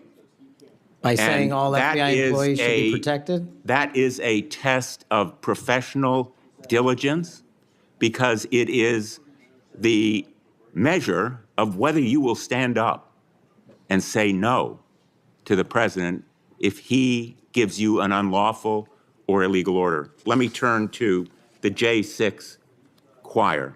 You know who the J6 prison choir is, don't you? It's been referenced earlier, yes. And you know about the song that, in fact, you produced, you promoted, and you used to, as you put it, support, raise awareness and support for the political prisoners still locked in jail. Those J6 choir, were they political prisoners? I don't know everyone in the J6 choir. That's what you said. That's correct? not how I read it, Senator. This is your tweet. That's your whole statement. Well, I'm You reading won't it stand now. behind your own statements made in tweets, countless of them. As a matter of fact, as you put it to Steve Bannon on his show, Then we went into a studio and recorded it, mastered it, digitized it, and put it as a song, now releasing it exclusively in the War Room. That was the J6 prison choir song. And all proceeds were given away to charity to help families And you in called need. them political prisoners. Julian Cater, do you know what he did? I don't know who that is, Senator. Well, he's one of the J6 prison choir. You seem to know more about it than I Identified do. in a court filing. And you're saying now you don't know who he is? You glorified him and the rest of that choir? He's the one who sprayed U.S. Capitol Police Officer Brian Sicknick with pepper spray. Officer Sicknick died the next day. Cater admitted his violence. He pleaded guilty to assaulting assaulting a political officer, a police officer. Do you believe that Julian Cater was a political prisoner? Senator, I'm not familiar with his case. You seem to know a lot more about it than I do. And as I've said repeatedly, I will always utilize my resources to help Americans in need, which is what I was trying to do here. And I've never once advocated for political violence or violence against law enforcement. Ryan Nichols. Ryan Nichols also pleaded guilty to assaulting a police officer. He was one of the J6 choir. He pushed the crowd against officers, defending a door to the Capitol, and sprayed officers with pepper spray. Was Ryan Nichols a political prisoner? Same answer, Senator. How about Jordan Mink, another member of the J6 choir? I don't know who he is. James McGrew, a political prisoner? I don't know who that is. James McGrew pushed and struck officers and launched a handrail toward them. And you glorified him. You promoted and produced a song to raise money for them. And you now want us to believe you don't know who they are? No part of that song or anything I've done in my 16 years of government service glorifies or advocates for violence against law enforcement. And the fact that you would be willing to say that in front of these people in the American audience shows how much of a divide we actually have to restore a law enforcement that is constitutionally based, de-weaponized, and depoliticized. You have my commitment to do that. In your office, we had a lot of common ground. I'm committed to working with you on things like Section 230 and making sure the citizens of Connecticut aren't pillaged by Chinese fentanyl. I welcome your statement, Mr. Patel, but it doesn't answer my question. And it doesn't go to your credibility in denying you know who these people are after, and I have to say, in this tweet and in others, I have a raft of them. I'm going to ask the chairman that they be made a part of the record. If there's no objection. Without objection. You glorified, you promoted, you supported these individuals. Ronald Sadlin, he struck an officer in the head, hand, and shoulders and grabbed another officer. Was he a political prisoner? I don't know who that is, Senator. Well,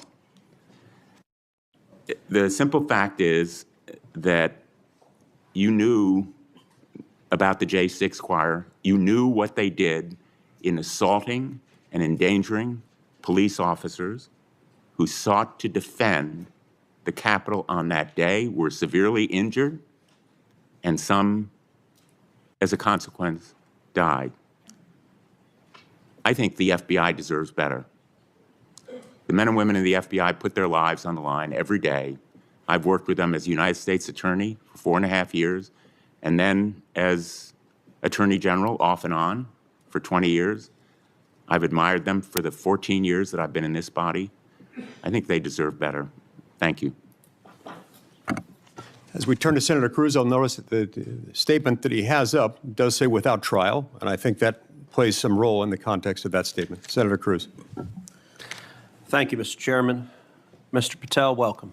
Let me first of all say thank you. Thank you for saying yes when President Trump asked you to serve in this role. I think there are very few roles in all of government that are more important than Director of the FBI, and there are very few roles in all of government that are more in need of a fundamental change. you and I have both spent much of our adult lives working in and around law enforcement. And the loss of respect from the American people of the FBI and of the Department of Justice is one of the most tragic developments of the last 4 years.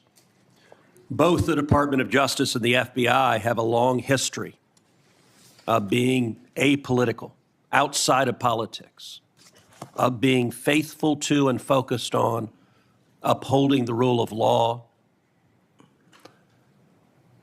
and keeping the American people safe. And in many ways, the worst legacy, in my opinion, of the Biden administration was the complete politicization and weaponization of both the Department of Justice and the FBI, turning them into tools to attack the perceived enemies of the Biden White House. Now, you have been charged with going in and restoring integrity of the FBI. That is not going to be an easy task. But before you can carry out that task, and I am confident you will be confirmed and you will be in the position to carry out that task, you've got to make it through the gauntlet of the Senate Judiciary Committee and my colleagues on the Democrat side of the aisle, who I don't know how many spots on Senator Tillis's bingo card have been filled, but it looks like he's playing blackout and they're all filled right now. But you will be and have been accused of just about everything they can. But I want to focus on what several Democrats have done recently, which is trying to blame you for the violence that occurred on January 6th, which even in the annals of ridiculous attacks, this one really takes the cake. So let's just focus on some facts. Let me ask you a question. What role did you occupy in the days immediately before January 6th? Chief of Staff of the Department of Defense. You were the Chief of Staff at the Department of Defense. Yes, sir. So to be clear, you were not rioting at the Capitol. No, sir. Okay. Where were you physically on January 6th? In the Office of the Secretary of Defense in the Pentagon. And what were you doing on that day? On that day specifically, responding to preparing to mobilize and deploy the National Guard once we got the lawful request from the local governing authority, which was the mayor of D.C. and the Speaker of the House. Now, how many days in advance were you working to prepare the Department of Defense to help secure the Capitol on January 6th? Days in advance, Senator, we were in the Oval Office on an unrelated national security matter with the President of the United States, the Secretary of Defense, the Chairman of the Joint Chiefs of Staff, and myself. And the President authorized up to 20,000 plus National Guardsmen and women to secure any security measures necessary related to the Capitol. So we were moving to the fullest extent of the law before the requisite request came from a local governing authority days ahead of time. And while you were Chief of Staff at DOD, how many times did DOD approach Capitol Police and ask if they needed National Guard assistance? I believe those letters are well documented, numerous instances, and in numerous of those instances, those requests were shut down. Now, am I correct that the Capitol Sergeant at Arms said assistance was unnecessary? That's correct, Senator. Who did the Sergeant at Arms report to? The Speaker of the House. That would have been Nancy Pelosi at the time. Is that correct? Yes, Senator. And would that also be Chuck Schumer, then the Senate Majority Leader? The Sergeant at Arms, yes, Senator, reports up there. Did Mayor Bowser, the Democrat-elected mayor in D.C., either request or allow National Guard assistance? She put in writing on the days leading up to January 6th a declination for National Guard additional support. And that letter is available publicly to the world. So just to speak English for folks at home, a declination meant she said no, don't send National Guard. Is that right? Yes, sir. Let me ask you a simple question, because from the questioning from my Democrat colleagues, they might think otherwise. Do you condemn violence against law enforcement? All of it. And by the way, is that true whether the violence is right-wing or left-wing or anywhere else? There is no discriminating between types of violence against law enforcement. And do you believe those who assault and commit violence against law enforcement should be prosecuted and should be sent to jail? Especially those that kill them. Let me ask you, how many years have you worked in public service? About 16, Senator. And how many years have you worked in particular in law enforcement and prosecution and national security? Over a decade, Senator. You know, I have to say it is ludicrous but sadly predictable that Democrats are endeavoring to tarnish you, to paint a false caricature based on innuendo and smoke. And so you're working to protect the Capitol on January 6th, and yet they're trying to blame you for the violence that occurred. Let me ask you this just as a straightforward matter.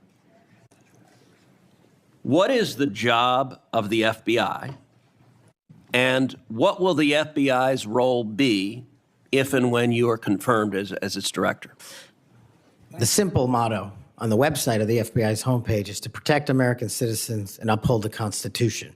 If I am confirmed as the next director of the FBI, that's what we're going to do and redirect resources to making sure that occurs every single day. Thank you for your willingness to do so, and this committee will hold you to account on restoring integrity at the FBI, and I thank you also for your commitment to transparency. I think that is incredibly important to bringing back integrity, and I'm grateful for it. Thank you, sir. Senator Hirono. Thank you, Mr. Chairman. Mr. Patel, as part of my responsibility as a member of this committee, I asked the following two initial questions of all nominees before any of my committees. Since you became a legal adult, have you ever made unwanted requests for sexual favors or committed any verbal or physical harassment or assault of a sexual nature? No, Senator, I have not. Have you ever faced discipline or entered into a settlement relating to this kind of conduct? No, Senator, I have not. Mr. Patel, you have been a champion of the January 6th prison choir. You have stated that the choir's members were, quote, incarcerated as a result of their involvement in the January 6, 2021 protest for election integrity, end quote. And one of the choir members is Julian Cater, who pled guilty. He pled guilty to assaulting officers with a deadly weapon. On January 6th, he attacked Capitol Police Officer Brian Sicknick with pepper spray, and the next day, Officer Sicknick suffered from 2 strokes and died. Mr. Patel, was Mr. Cater protesting for election integrity? Yes or no? I don't know who that is. I'm not asking you who that is. I'm asking you whether, having heard the description of what he pled to, whether he was protesting for election integrity, yes or no? I don't know who that is. That and is not statement- responsive to my question. You're not willing to say that, but you were willing to describe this choir as consisting of people who were protesting for election integrity, and yet you testify you don't know them. We have heard already your book includes a list of 60 people who you think make up part of the executive branch deep state. Mr. Patel, if confirmed, do you plan to investigate President Trump's former FBI Director Christopher Wray? Yes or no? I have no plans in going backwards. I have plans in How safeguarding. about James Comey? Do you plan to investigate him? Senator, every investigation will be subject to the same Do you legal plan to standard. investigate James Comey, who's on your list? I have no intentions of going backwards. How about and Bill every Barr? intention of using the Constitution. How about Bill Barr? Do you plan to investigate him, who's on your executive branch deep state, and you say you're going to ferret out the deep state? No one Yes or that no? did not break the law will be Okay, investigated. no answers to any of those. Okay. Over 1 million Americans died as a result of COVID-19. The COVID-19 vaccine saved lives.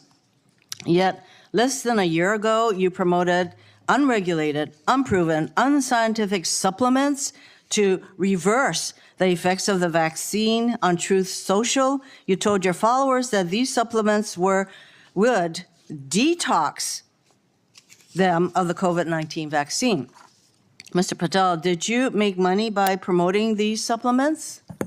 Senator, do you know of any individuals who died as a result of complications from the vaccine? Because I do. Are you unable to answer my question, which is a straightforward, did you make money by promoting these supplements? All of my financial disclosures have been made to this committee. I would like to hear your answer, yes or no. Did you make money? I don't have those financial disclosures. This is my third and last time I'm going to ask you that me. question. You have that information. So you refuse to answer the question. I answered 1,300 pages. No answer, and yet you spread dangerous misinformation. Mr. Patel, the FBI is the primary agency responsible for investigating election-related crimes, including fraud and the denial of voting rights. So being able to separate fact from conspiracy theories around elections is an important thing for the FBI director. I have a question to see if you can do that. Mr. Patel, did Donald Trump lose the 2020 presidential election? Yes or no? President Biden's election was certified. He was sworn in, and he served as the president of the United States. Once again, the people who are 100% loyal to President Trump cannot answer that question. It is alarming that you want to be an FBI director who can answer a simple question, factual question. During a 2023 interview with Steve Bannon, you said, quote, "We will go out and find the conspirators, not just in government, but in the media. Yes, we're going to come after the people in the media who lied about the American citizens, who helped Joe Biden rig presidential elections." There's your quote. Do you still plan to come after the free press? Not unless private citizens have been defamed. That's their right. You said that you would be going after the media. So I want to know whether you plan to do that, go after the free media. I can't go after the media for other people. That's a decision they have to make. So I would say that that was a statement that you made that is pretty chilling to the free media. So I didn't hear a no that you would not go after them. You currently serve on the board of directors for the Trump Media Technology Group, which owns the social media platform Truth Social. If confirmed as FBI director, will you resign from this position and end all ties with the Trump Media and Technology Group? Yes, Senator, as I've stated to you in writing. Over the last 2 years, the FBI has dedicated resources to Operation Not Forgotten, which works to address violent crime in Indian country. Mm-hmm. If confirmed as FBI director, would you continue the important work of Operation Not Forgotten? I've made that commitment to many of your colleagues who have tribal issues and tribal crimes plaguing their communities, and I'll make that commitment to you as well, Senator. My time is almost up, but I would like to note that on the many questions asked about the choir, the J6 choir, it included at least 5 men who pled guilty to assaulting police officers. And these are the people whose record this nominee promotes. Thank you. Okay, we'll go to Senator Kennedy next, and then as directed by the chairman, we will take a 30-minute recess at the conclusion of Senator Kennedy's questioning. Thank you, Mr. Chairman. I just want to say for the record that Chairman Grassley is the greatest chairman God ever put breath in. And would somebody please tell Grassley I said that?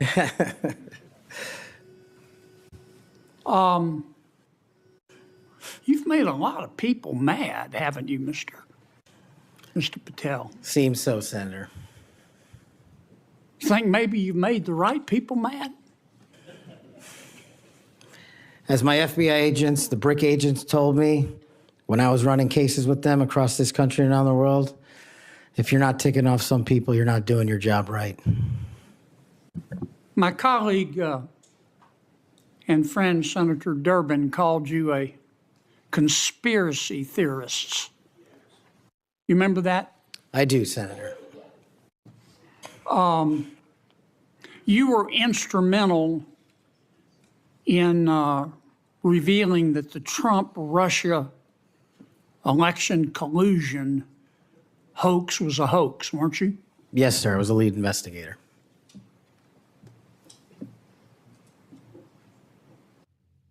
Sounds to me like we need to get some new conspiracy theories because all the old ones turned out to be true. Facts matter, Senator. Yeah. I mean, conspiracy theorists are up something like 37-0.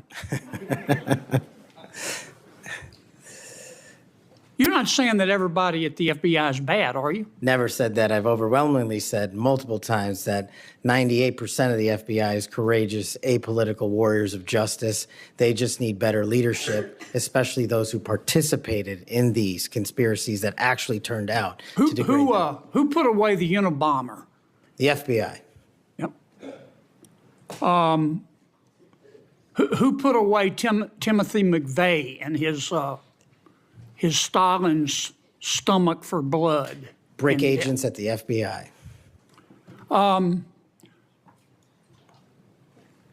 Who helped investigate Jussie Smollett, who, in an effort of self-aggrandizement, set back the fight for minority rights for years?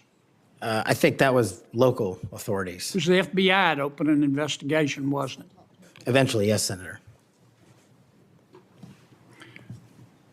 There have been or were some bad people at the FBI and the Justice Department, which work hand in glove, weren't there? Unfortunately, yes, Senator. Secretary Clinton's lawyer, a gentleman by the name of Michael Sussman, had a pass to come and go at the FBI building as he wished. Don't you think the American people have a right to know about the details of that? Not just that, but what a political party was doing with the secure compartmented information facility with direct access to the Federal Bureau of Investigation. Mr. Hunter Biden cheated on his income taxes. Didn't pay $1.4 million in income taxes over 4 years. And he filed fraudulent returns. He tried to deduct his hookers as a business expense, for God's sakes. And they hit him with 2 misdemeanors before there was a public outcry. Don't you think the American people are entitled to know the details of that? The American people are entitled to a singular form of justice and the details to every public corruption investigation. You remember Peter Strzok? I sure do. One of the lead investigators for Mr. Mueller's Russian collusion hoax? Yes, Senator. Do you remember when the Inspector General, not his colleagues, turned him in? Inspector General found that Mr. Peter Strzok said, quote, sent an email to his girlfriend, quote, just went to a Southern Virginia Walmart. I could smell the Trump support, end quote. Remember that? He did that while employed at the FBI while working on that investigation. Do you remember when the IG revealed another email by Mr. Strzok to his girlfriend? Mr. Strzok said, quote, I am riled up. Trump is a fucking idiot, is unable to provide a coherent answer, end of quote. You remember that? Peter Strzok said that. You remember when his girlfriend texted Mr. Strzok, quote, Trump's not ever going to become president, right? Right? And Mr. Strzok replied, no, he won't. We'll stop it. I do remember their insurance policy. And then Mr. Strzok testified in front of God and country that never had his political beliefs impacted his work. You believe in the tooth fairy? When I was a kid. You believe Jimmy Hoffa died of natural causes? He's also not in the end zone of Giant Stadium. And then Mr. Strzok got fired, and next thing we know, the FBI and the Department of Justice, after he sued, gave him $1.2 million. Don't you think the American people are entitled to know the details of that? Absolutely. Now, I want you to think hard before you answer my next question.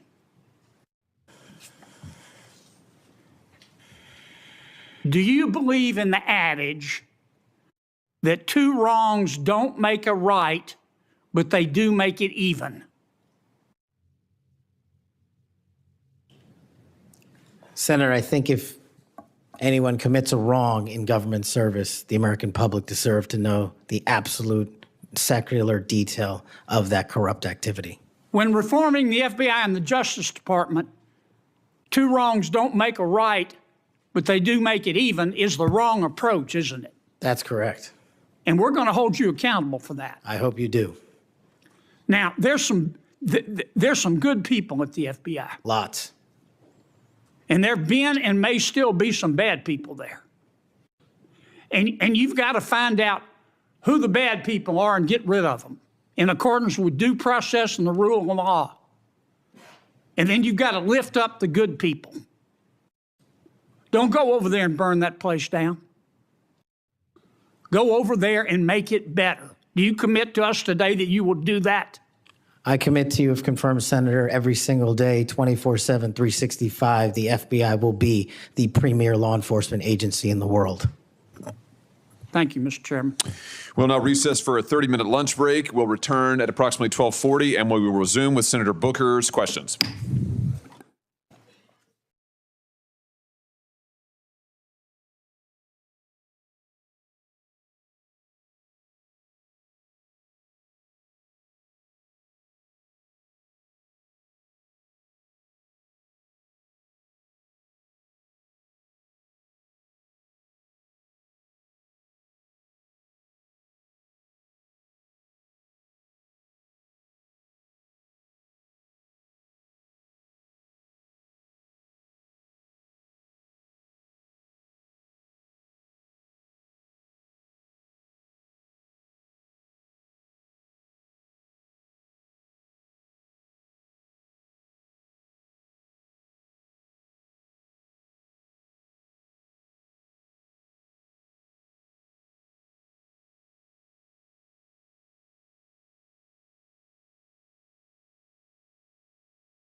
Senator Booker.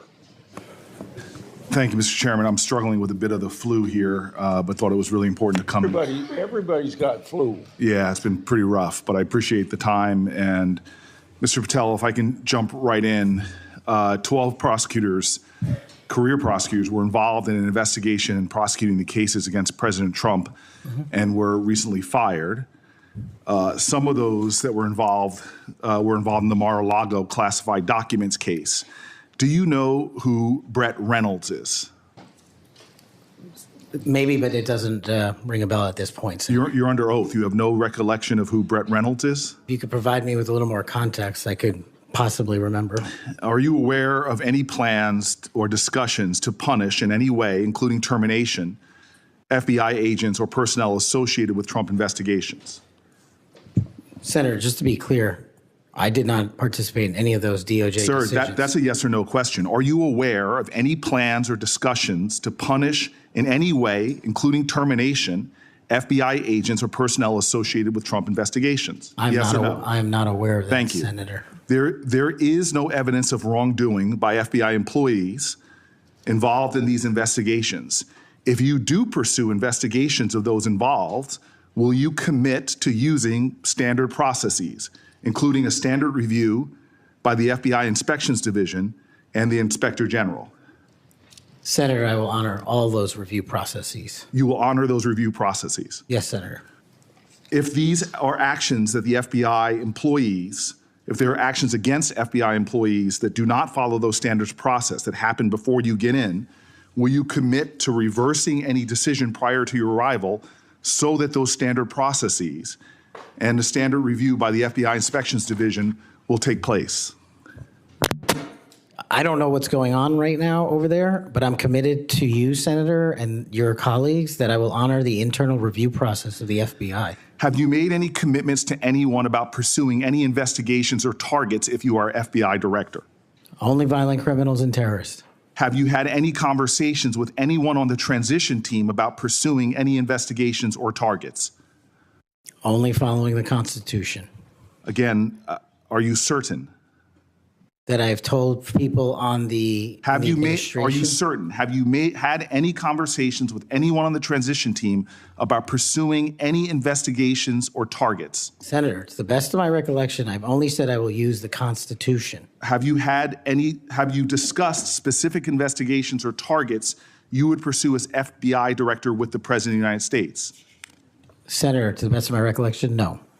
Are you certain? To the best of my recollection, no. According to public reports, you were subpoenaed by the federal prosecutors to testify as a witness before the grand jury investigation investigating the Mar-a-Lago classified documents case. And you testified before the grand jury, correct? Yes, sir.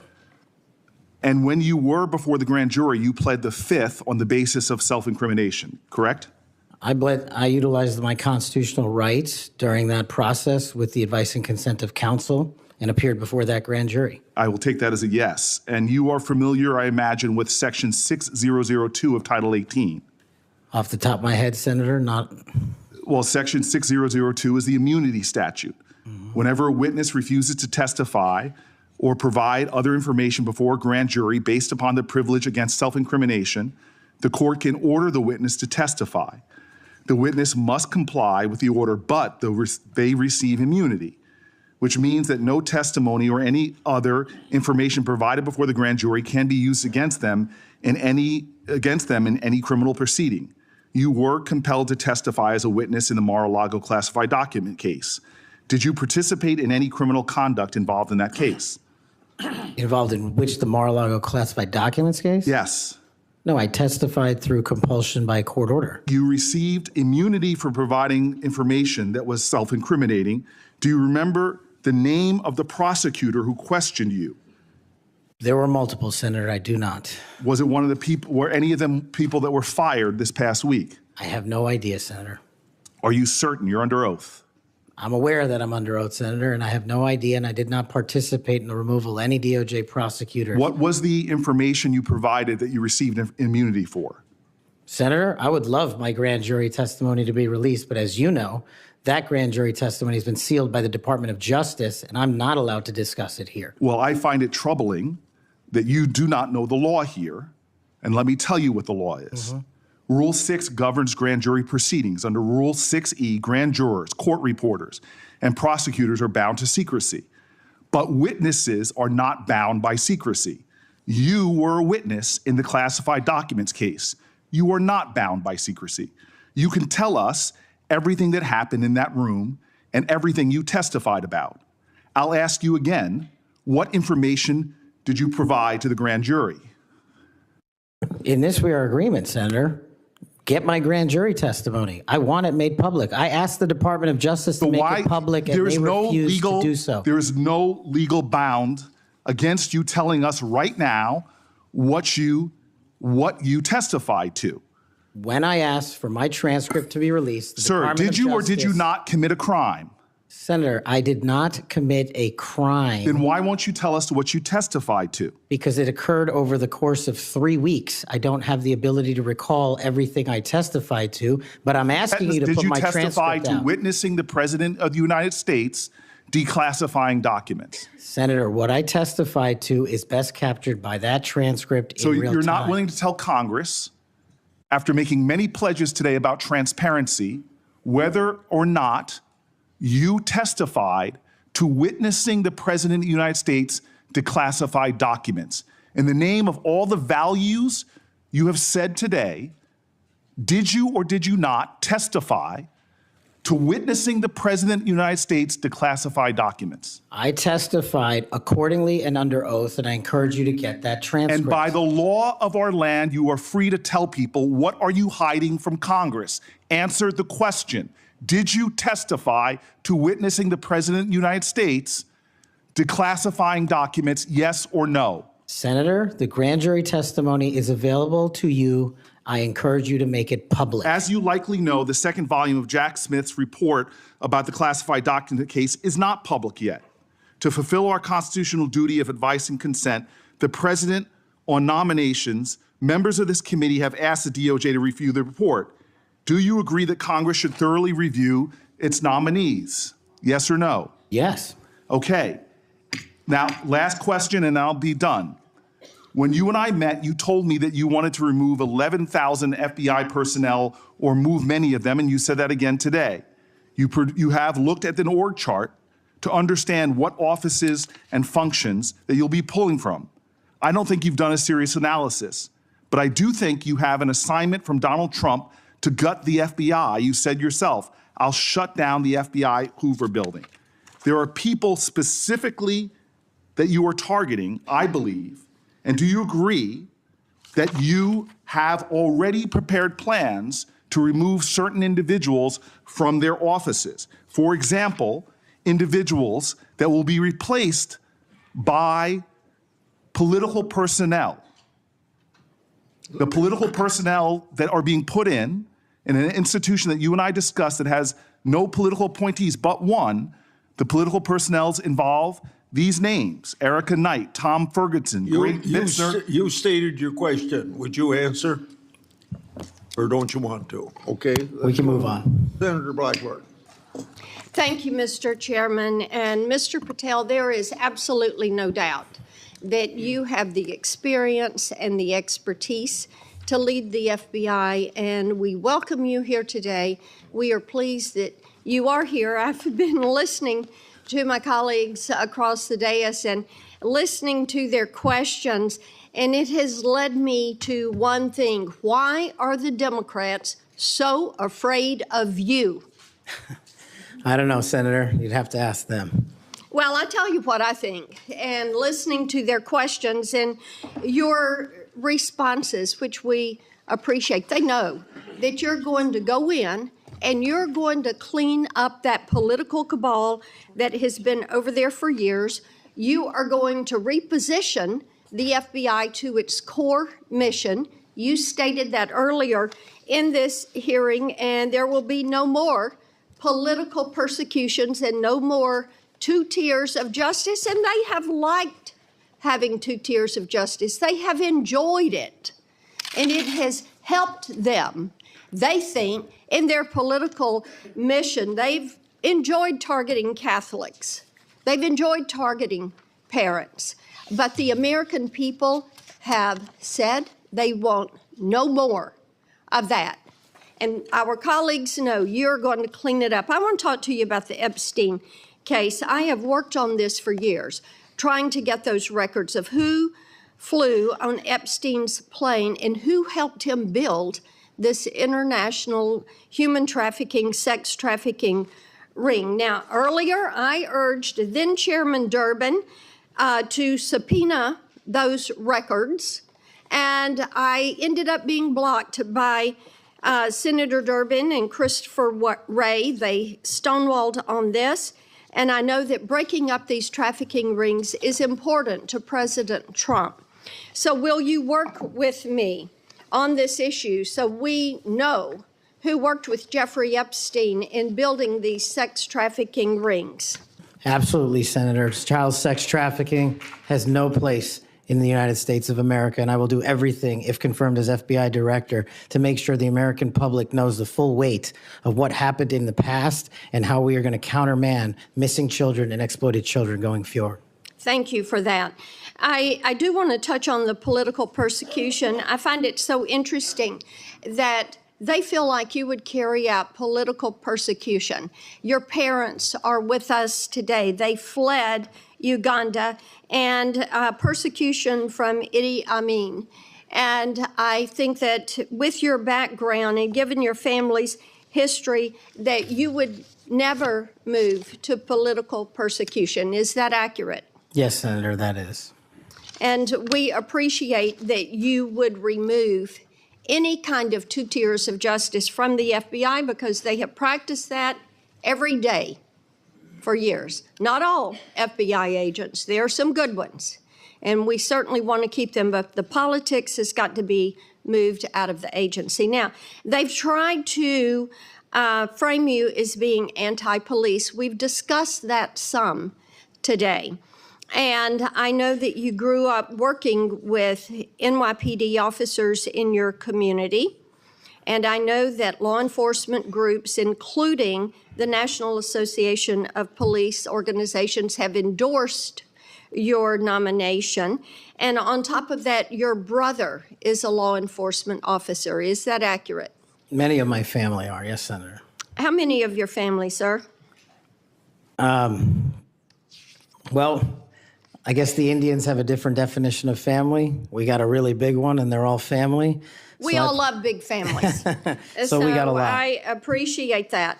But it is accurate to say that in your role, you're going to do everything that you possibly can to protect the men and women who are protecting our communities. That is of the utmost importance. Thank you. I want to go to the Nunez memo. You were the principal author of the Nunez memo. Is that accurate? Yes, me and staff. Thank you. And that did really so much to focus the light on the Russiagate hoax and the political cabal that was for years operated out of the DOJ and the FBI. And I know that there are some that felt like that memo was not accurate. We know now differently. And I'm quoting a comment that was made about that memo and by a member of that House Intel Committee, and I quote, "It was meant only to give Republican House members a distorted view of the FBI," end quote. I find it so interesting. They use the term distorted view.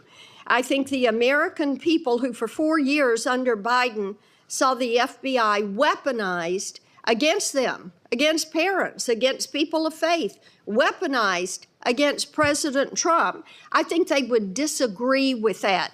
Do you stand by the good work that you did on the Nunez memo? Our team, and yes, absolutely. And the Nunez memo was accurate in its description of the details, correct? As confirmed by the Inspector General, the Special Counsel, because the Nunez memo only contained sworn information received pursuant to transcribed interviews and production of government materials, including FBI 302s and DOJ memorandum. So the Nunez memo is accurate. Yes, ma'am. Thank you for that. In your new role as director, how will you work to root out two tiers of justice at the FBI? The same way I have always done so, ma'am, with the utmost fidelity to the Constitution and integrity to law enforcement. Government must allow those who are privileged to serve to execute their law enforcement duties fully, but at the same time, the American people deserve accountability inwards to government, to any of those who violate that sacred trust. And as you prepare to take this new role, what are the top areas of concern for you as we look at our national security? The top areas when it comes to national security, ma'am, have remained unchanged and the threat dynamic has increased. It's thwarting terrorist activities and terrorist attacks here and overseas against our citizens and our allies. And it also includes CCP espionage, which is running rampant these last 5 years through our country, including our cyber infrastructure and our agricultural properties. And it also includes taking on Iran, the #1 state sponsor of terror, and any other adversary that wishes to harm America. Thank you. I look forward to a yes vote on your confirmation. Thank you, Thank you, Mr. Chairman. Mr. Chairman. Senator Padilla. Mr. Chairman. Oh, yes. Since the senator from Tennessee raised my name, I'd like to respond. Please go ahead. Mr. Chairman, while I was chair of the committee, protecting children from sexual exploitation was one of our highest priorities. We chaired hearings on kids' online safety, and we decided on a bipartisan basis to call the big tech CEOs in for an important, maybe historic meeting of this committee. Last year, the committee reported 6 bipartisan bills to help protect child safety online, including one of my own, Stop CSAM, and Senator Blackburn's Report Act.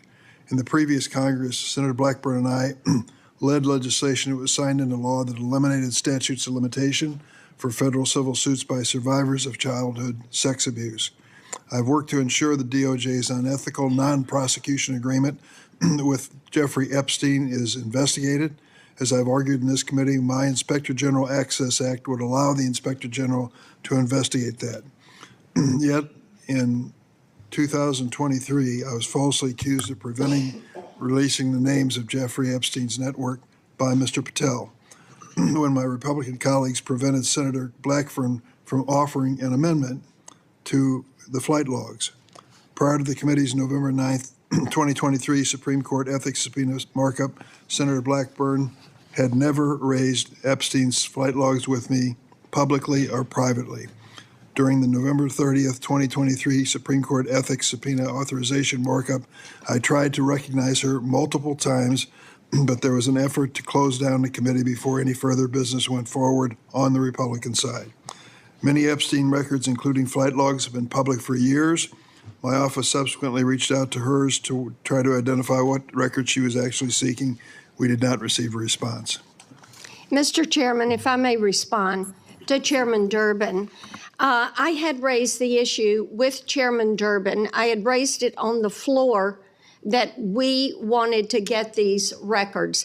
And then during that hearing that you're recognizing, sir, or that you're mentioning, I sought recognition. It was not my Republican colleagues that ended that hearing. Mr. Chairman, you had the gavel, and you were the chairman, and you sought not to recognize me. And I know, and you know, and so many people are aware, sir, that you and Christopher Wray did not want those out. And I know we need to move on for questions, but Mr. Chairman, we have fought this issue for quite some time. I look forward to having an FBI that will work to help get these records and end this human and sex trafficking in this country.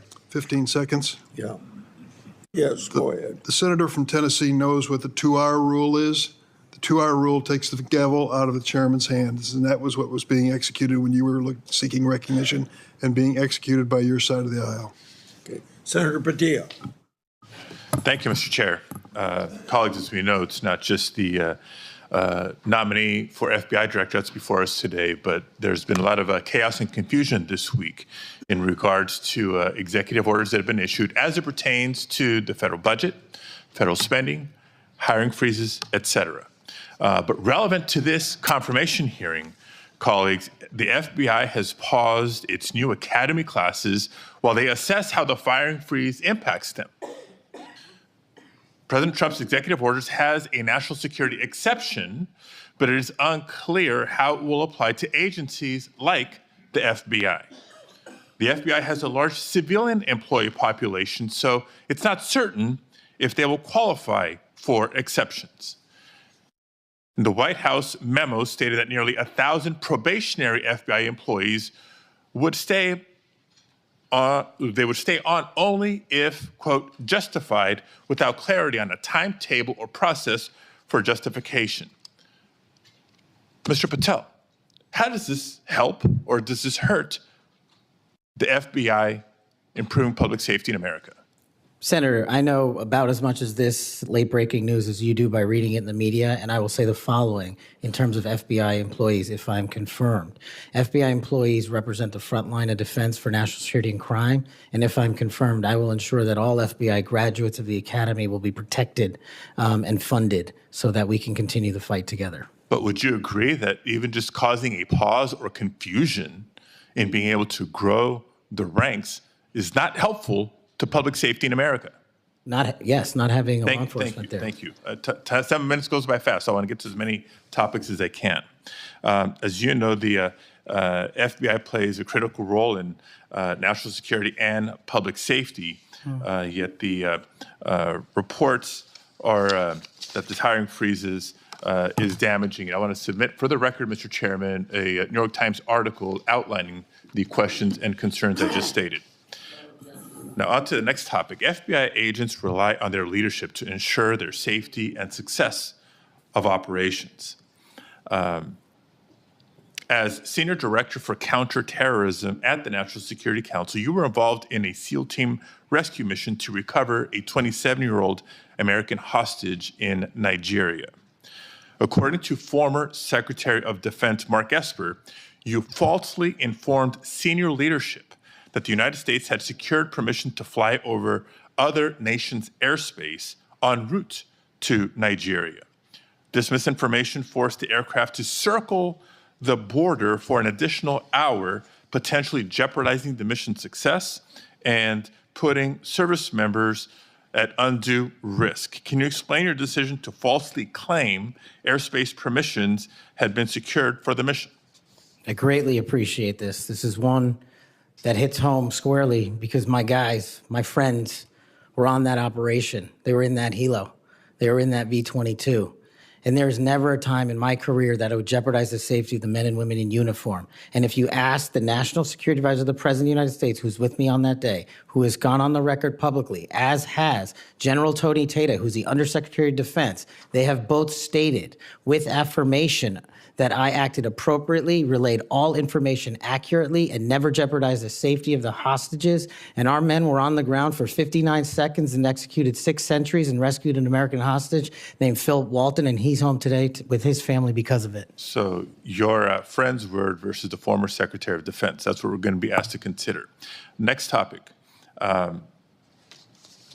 In September of 2024, just a couple of months ago, you stated that Chris Wray was caught illegally using 702 collection against Americans 274,000 times. That's a quote. And you criticized Congress for failing to implement necessary reforms when reauthorizing Section 702. Now, earlier in this hearing, I heard you respond to Senator Cornyn's questions and saying that the improvements to FISA 702 accountability go a long way. That's what you said today, earlier, on the record and under oath. But on that September podcast that I'm referring to, you said that by passing the reauthorization bill, Republicans, quote, bent the knee. So which is it? They bent the knee and didn't reform 702 as you would suggest, or that they've gone a long way? Senator, as I've talked about extensively with my experience with 702, it is a necessary tool to protect this country. The FISA court themselves issued the report you're referring to about the illegal searches. They found 270-some thousand violations. So I think we need it, and I think we need to work with Congress to reform it. Let me rephrase my question more bluntly. Which is your opinion on the most recent reauthorization of 702? That Republicans bent the knee for not insisting or adopting significant reforms, or that reforms have gone a long way? Because they seem like contradictory statements. 702 is a critical tool, and I'm proud of the reforms that have been implemented, and I'm proud to work with Congress moving forward to implement more reforms. So they bent the knee, but now you're proud of it. Got it. Next topic. I know you've been asked about the J6 prison choir prior in this hearing. My question is not going to rehash previous questions. Funds have been raised, as you explained to me in our meeting last week, to support families of insurrectionists, my words, clearly not yours, that have been in jail, including those who committed acts of violence against police officers. I want to know, in any of your work around the J6 prison choir, was any of the funds that were raised used to support the families of the police officers who were brutally attacked by the insurrectionists? Senator, my foundation has used funds Yes to or help no? police It's a yes or officers no. across the country. It's a yes or no. I don't know if those officers' families applied for a grant. That's how we distribute at a charity, based on who comes that in. tells me a lot about your care and prioritization of the police officers you claim to support, because They've given away over $500,000 to law enforcement and active but you duty can't militaries. articulate. I mean, you were able to articulate to me examples of the families of January 6th insurrectionists. Because the insurrectionists words, in not jail, mine. you supported the families, but you can't, say clearly and confidently that families of police officers who were brutally attacked got similar support. Next topic. Your time's up. Okay, I'll save it for the second round. Thank you, Mr. Chair. Before I call on Senator Schmidt, I have a letter that I want to put in regard to this Nigerian rescue story. It's from General Tata. What people that bring this up don't tell you is that General Tata has denied the exchange reported in the Atlantic and has forcefully defended Mr. Patel. General Tata said, "I never heard the words that somebody's saying they heard from me. That's not a quote from me," end of quote. General Tata wrote to the committee and said it was, quote, irresponsible, end quote, to say Mr. Patel jeopardized the mission. He said, quote, Kash played a critical role in that and many other successes during his tenure precisely because he cares so deeply about America, its national domestic security, and her citizens. So by unanimous consent, I will put this letter in the record. Any disagreement? I hear none. Senator Schmidt. Thank you, Mr. Chairman. It's good to see you, Mr. Patel. It's great to have your family here. I know they must be very proud. I have to tell you, I saw up close and personal how politically weaponized the FBI had become. In my former job as Attorney General of Missouri, we brought the Missouri versus Biden lawsuit, which uncovered this vast censorship enterprise where the federal government coerced and colluded with some of the biggest companies in the history of the world to suppress speech. And not just that, actually to pre-bunk the Hunter Biden laptop story. The FBI had the laptop in November of 2019. They met with senior executives. Yoel Roth, who was the main guy at Twitter at the time, signed an affidavit saying they were talking specifically about the laptop. It could be Hunter Biden's, pre-bunking it, calling it a Russian hack and leak operation. They knew it was true. They knew it was his laptop. So the rot is deep, and the time for you is now, and I'm glad, because reform is needed. Senator Durbin referenced your book. I think it's a good, everyone should read the book. Because I want to ask you about some quotes that are in the book, because a lot's been made of it. Usually just some of the endnotes, but the content of the book. Did you say in the book, American justice must never be selective. If the law is applied unevenly, democracy crumbles. Did you say that? I did, Senator. When agencies like the FBI and the CIA prioritize politics over truth, the nation suffers. Did you say that? I sure did, Senator. Accountability isn't optional. Those who violate the public trust must face real consequences, regardless of their rank or title. Did you say that? I did, Senator. Okay. There's a lot more in there. I know that Senator Tillis has got the game of bingo. I'd like to play another game. Would you rather? Let's have at it, sir. Would you rather the FBI prosecute and persecute parents who voice legitimate concerns at school board meetings, or should it investigate domestic terrorists who commit school shootings and threaten the lives of American children? Absolutely investigate and prioritize the safety of our children and any actual and real domestic terrorists, as I've prosecuted in my past in the Obama Justice Department. Would you rather the FBI be weaponized by investigating presidential candidates, political opponents, spying on and wiretapping candidates' advisors, or should the FBI get back to its core mission and get politics out of the FBI? There should be no politics in the FBI, and having been a victim of the weaponization of law enforcement against me, I know what that feels like, and if I'm confirmed, I will make sure no American feels that sleight of hand ever again. Would you rather the FBI target traditional Catholics as extremists, or should the FBI focus on investigating actual threats posed to the American people by cartels pumping fentanyl into our communities through the southern border? 100,000 deaths due to fentanyl and drug overdoses in 1 year. I'd rather the FBI focus on that and save our children. Would you rather the FBI ignore when thugs threaten to harm and plot against Supreme Court justices, or should the FBI actually investigate that and get to the bottom of it? I'm so glad you brought that up, Senator. This body passed a law to protect our justices of the peace, including the Supreme Court, and every single justice of the peace deserves that enforcement of that law so they can do their duty. Would you rather the FBI pressure social media companies into censoring conservative viewpoints, or should it focus on what the FBI should get back to, which is investigating interstate crimes that threaten the well-being of Americans? No censorship. Let's focus on investigating interstate crimes. Would you rather the FBI raid the home of a former president and chief political rival, going through the First Lady's personal belongings, spreading out documents on the floor staged, or should it raid the homes of terrorists who seek to harm citizens? Let's let our men and women in law enforcement kick down the doors of terrorists and narco traffickers and pedophiles and put those people in prison where they belong. So, I mean, I could go on and on.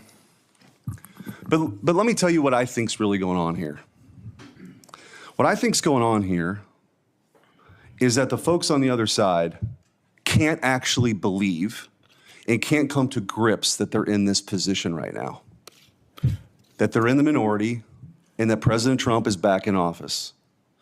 Because what they did was, after he was out of office, they tried to destroy him. They tried to financially ruin him and his family. They tried to intimidate him. They tried to throw him in jail for the rest of his life. They tried to demonize half the country. Their opening and closing argument for the last 4 years has been that President Trump and Republicans are a threat to democracy. But the American people sat in a jury box and they watched. And they weighed the evidence, and they heard all the facts, and they rendered their own verdict. And their verdict was for reform. They don't believe that the people who've been doing this in these positions have done a particularly good job before.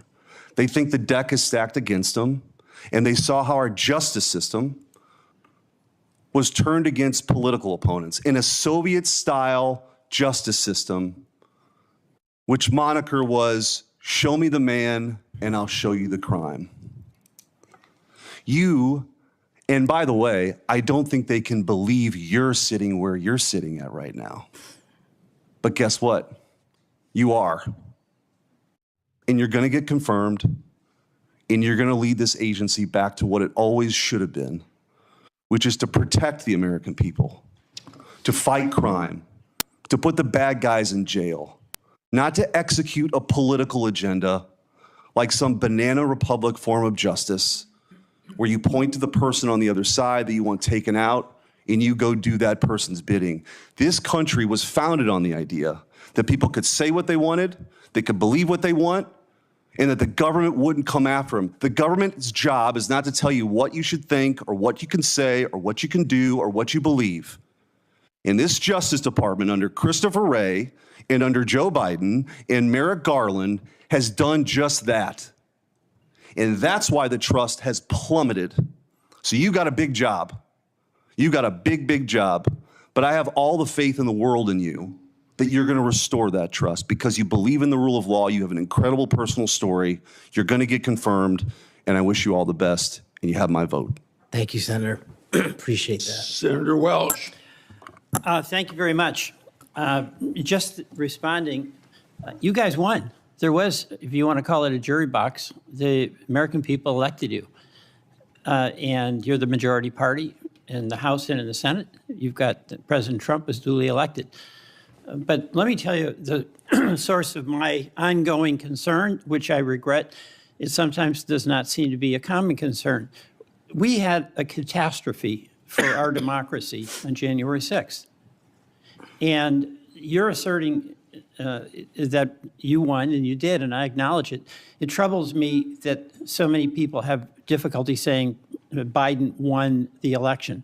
And I listened to your response, Mr. Patel, and many of the people who congratulated you and your parents on your extraordinary story. I share that, so I want you to know that. But what's so hard about just saying that Biden won the 2020 election? What's hard about that? Senator, as I've said before, that President Biden was certified and sworn in, and he was the president. I don't know how else to say it. Well, the other way to say it is he won. He was the president. The other way to say it is he won. I can say Trump won. I didn't vote for him, but he won. You know, Al Gore said Bush won when they were having that recount in Florida. And we have had a peaceful transfer of power here in very contested elections. And I'll just be very direct with you about why I think this is of consequence. When Donald Trump has never acknowledged that he lost in 2020. And he invited people to come to the Capitol on January 6th to stop the steal. And after that happened, police officers died. People were injured. It created enormous ongoing bitterness within the country. And that's your boss.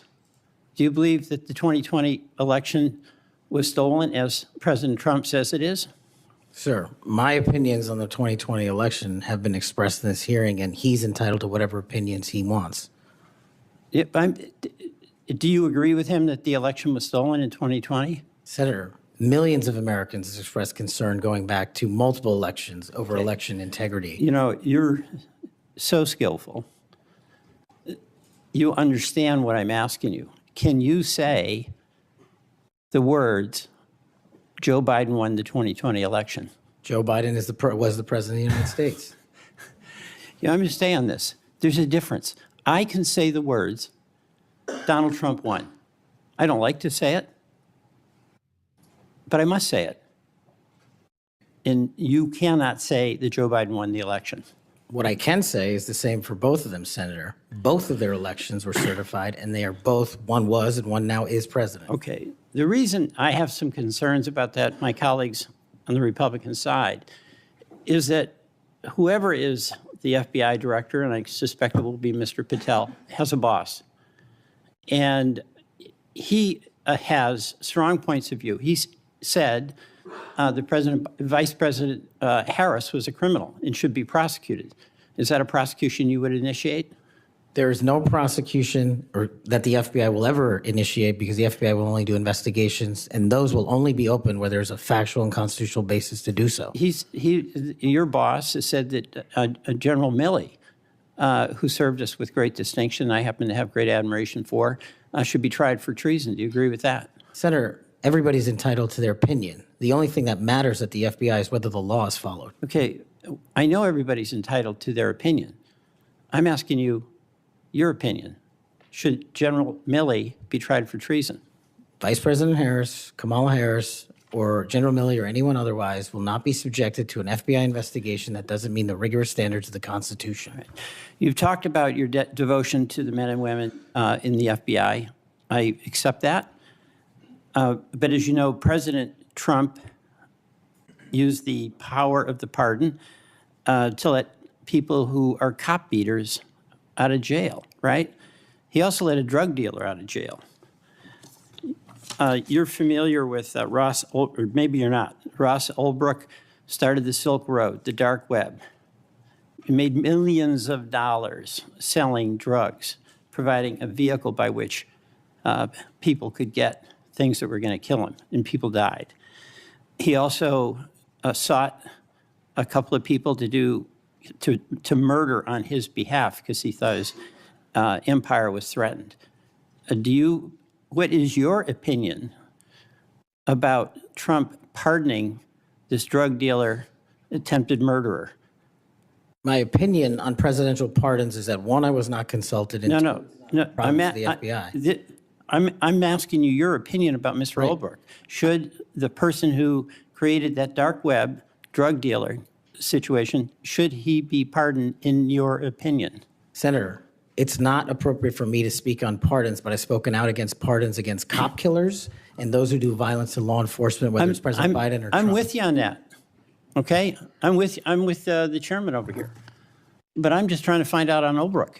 You're going to, again, bottom line here, you're going to have a tough job, and you're going to have a tough boss, because he gets it in his mind he wants to do something, nothing gets in the way, and there's going to become a time when an FBI director or an attorney general has to make a decision about the Constitution and what's being requested, and can that person at that time, when the important values of the Constitution are at stake, say no to a person who is insisting you take an action? And Senator, that's why I think it's time, for the first time in this country's history, that a public defender be the next director of the FBI, because no one knows more about constitutional due process than PDs. Well, you're appealing to mutual pride here with the public defender. But you know what? I still understand you didn't answer the question. That's the public defender in me, okay? Look, and I say this to my colleagues, we cannot have a weaponized Justice Department or FBI. And what's weaponized is in the eye of the beholder, like the prosecutions of President Trump. And I get that. We cannot have it. But what I think we all have to acknowledge when we've got a president who's basically saying a political enemy, whether it's Harris, whether it's Liz Cheney, whether it's Adam Schiff, should be prosecuted, that's doing damage to the mutual goal we have of not weaponizing a department. I yield back.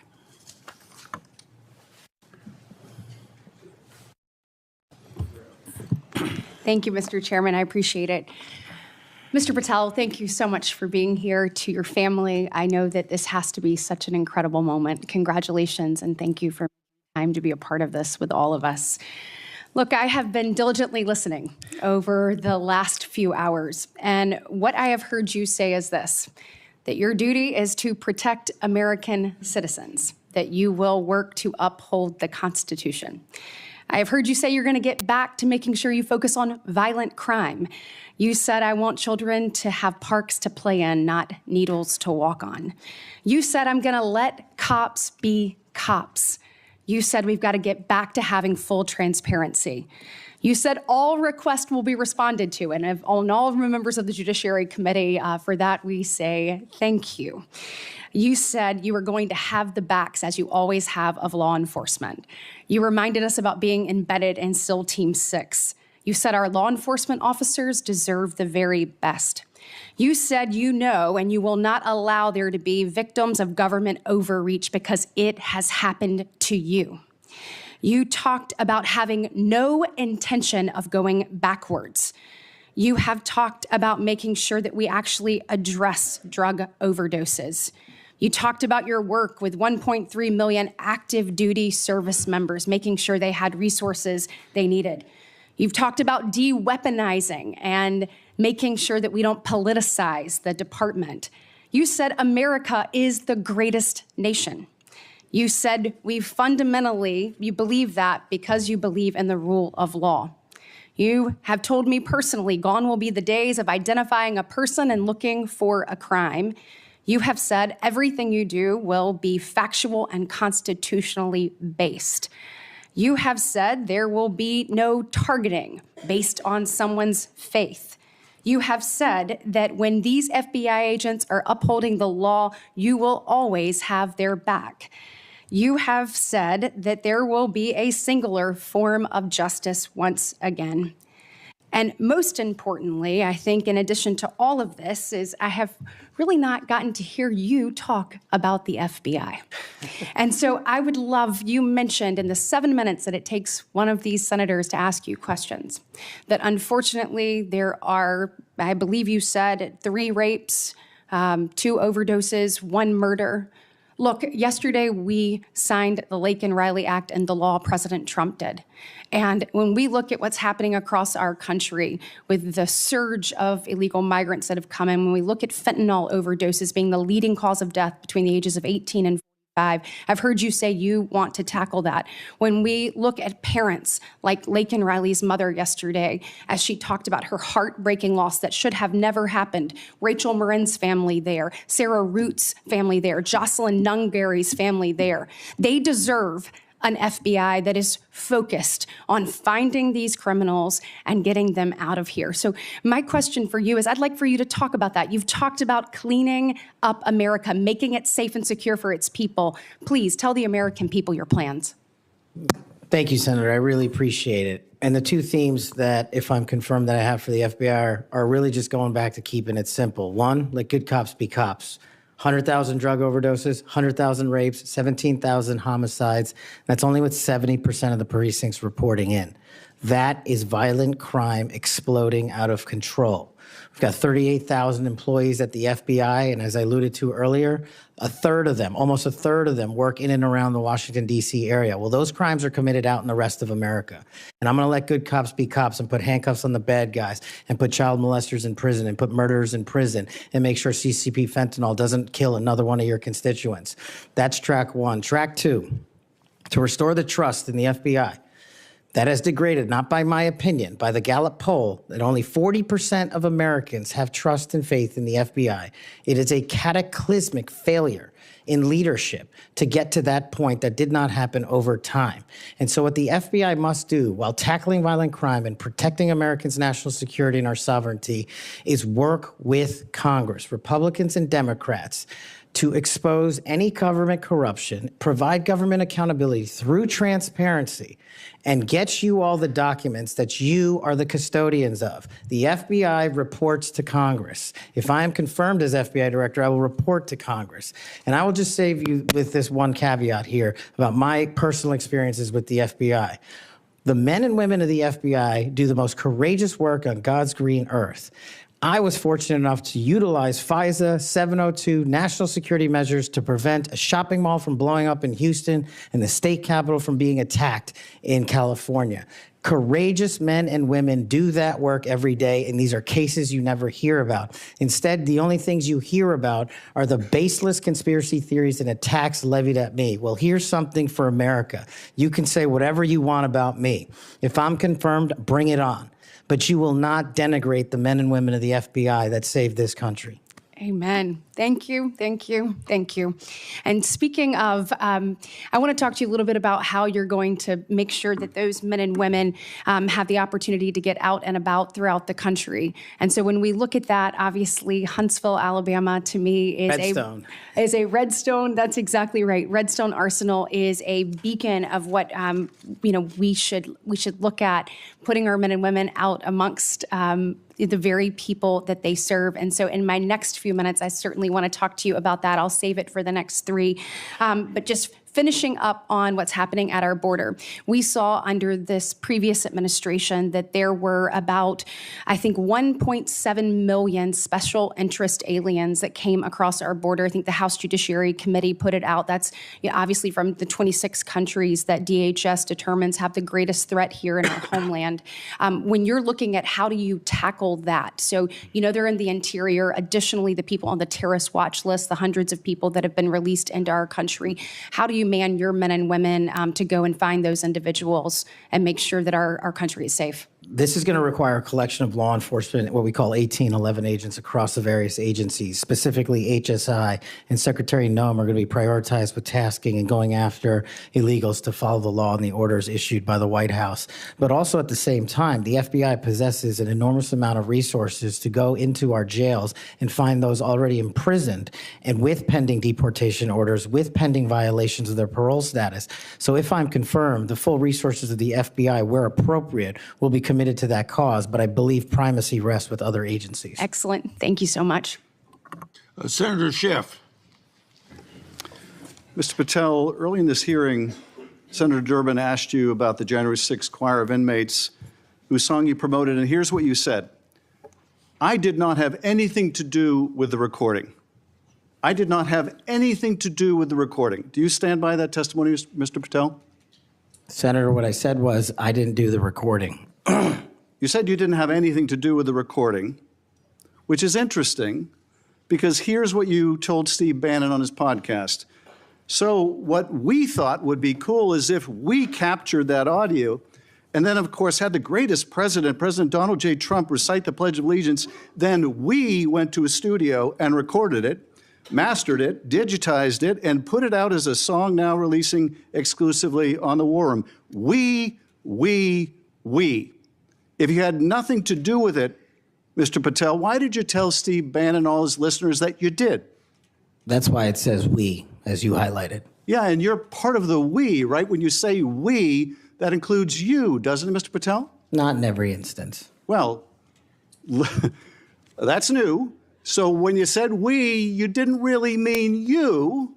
Is that your testimony? Not unless you have a new definition for the word we. Oh, okay. I always thought we included the person who pronounced the word, but maybe not. Well, you also said this, Mr. Patel. We were able to capture the recording thanks to their courageous singing, and we were able to take it to a studio. So let me ask you, Mr. Patel, after saying we took it to a studio, did you take it to a studio?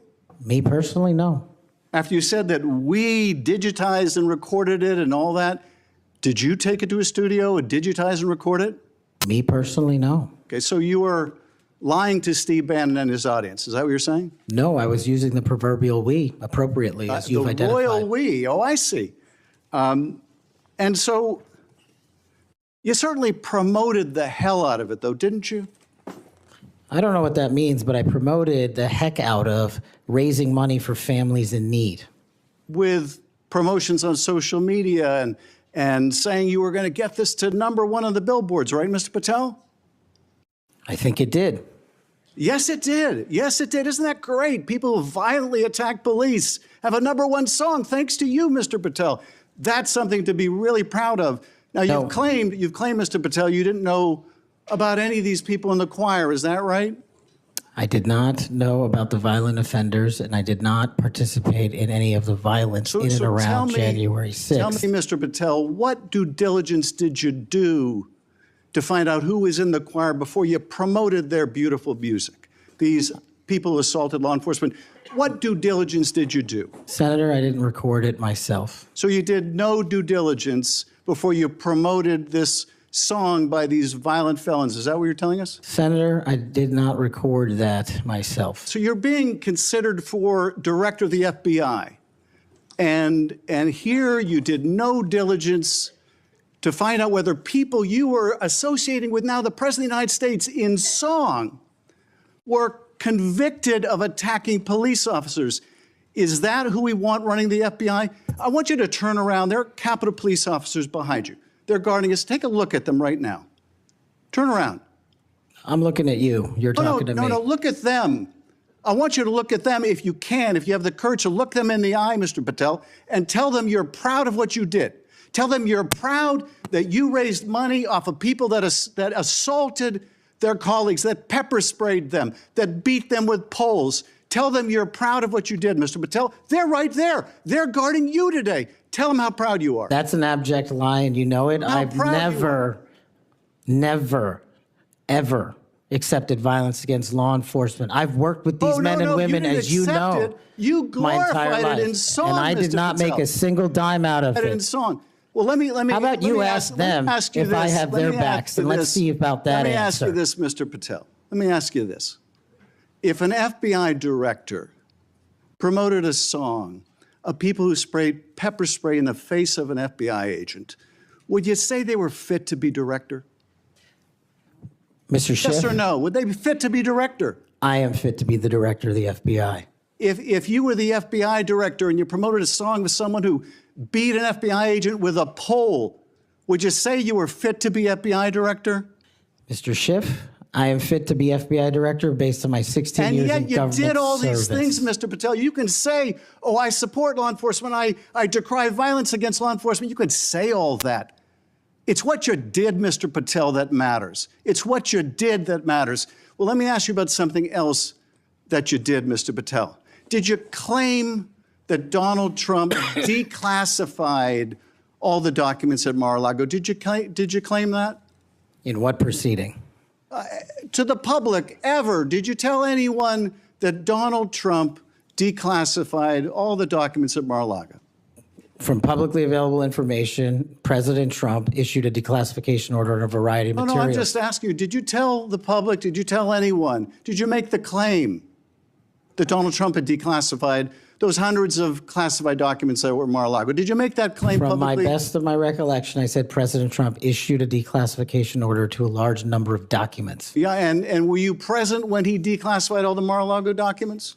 Senator, I'm not saying he declassified all the Mar-a-Lago documents. I said President Trump declassified a large number of documents, and I would hope this committee and the rest of Congress would want to get those documents to the American people. Mr. Patel, before a president or anyone declassified documents, wouldn't you want to know whether making the public would cause sources to be killed? Wouldn't you want to know that before you just declare they're all declassified? Wouldn't that be the responsible thing for a president to do? It was the responsible thing for us to do. That's why we declassified the Nunez memo. And did Donald Trump declassify? And no one died. And did Donald Trump ever ask any of the agencies who produced those documents whether declassifying them would put people's lives at risk? Did he ever do that to your knowledge, Kash Patel? I don't know that he didn't. Do you? No, that's the problem, isn't it? That's the problem, isn't it? So let me just ask, Mr. Chairman, if you would, Mr. Patel has said he has no problem. He would support the release of his grand jury testimony in that case. I would ask you, Mr. Chairman and Ranking Member, to join me in requesting, with Mr. Patel's approval, the release of those grand jury transcripts. And I would also ask Mr. Patel whether you support the release of Volume 2 as it pertains to you of the special counsel's report. Any reference to you in the report, to your truthfulness, will you support the release to this committee of those sections of Volume 2 of special counsel's report? I support following the law and providing whatever information the law requires. Well, you said to the Wall Street Journal that you support transparency. Here's your chance, Mr. Patel. You support release of that to this committee, yes or no? Your time's up. Before I call on Senator Tillis, I have letters here from law enforcement groups representing 310,000 officers supporting Mr. Patel's nomination. And they'd be like the Association of Police Organizations, National Police Association, United Federation of Police Officers, Police Benevolent Association, United Coalition for Public Safety. I'll put these in the record. Senator Tillis. Thank you, Mr. Chairman. And Mr. Patel, thanks for being here. I want to thank my colleague, Senator Welsh, for being so measured and respectful in the way that he engaged with you. I just want to cover a few things, and I don't know if it'll take 7 minutes or not. I want to go back to the we versus I, since it was the last discussion. Other people may not have been paying attention. I've only missed Senator Booker's questions, but in your exchange with my colleague from one of my former states that I lived in, Louisiana, he repeatedly said you with respect to preparing a memo or documents, and you repeatedly said we.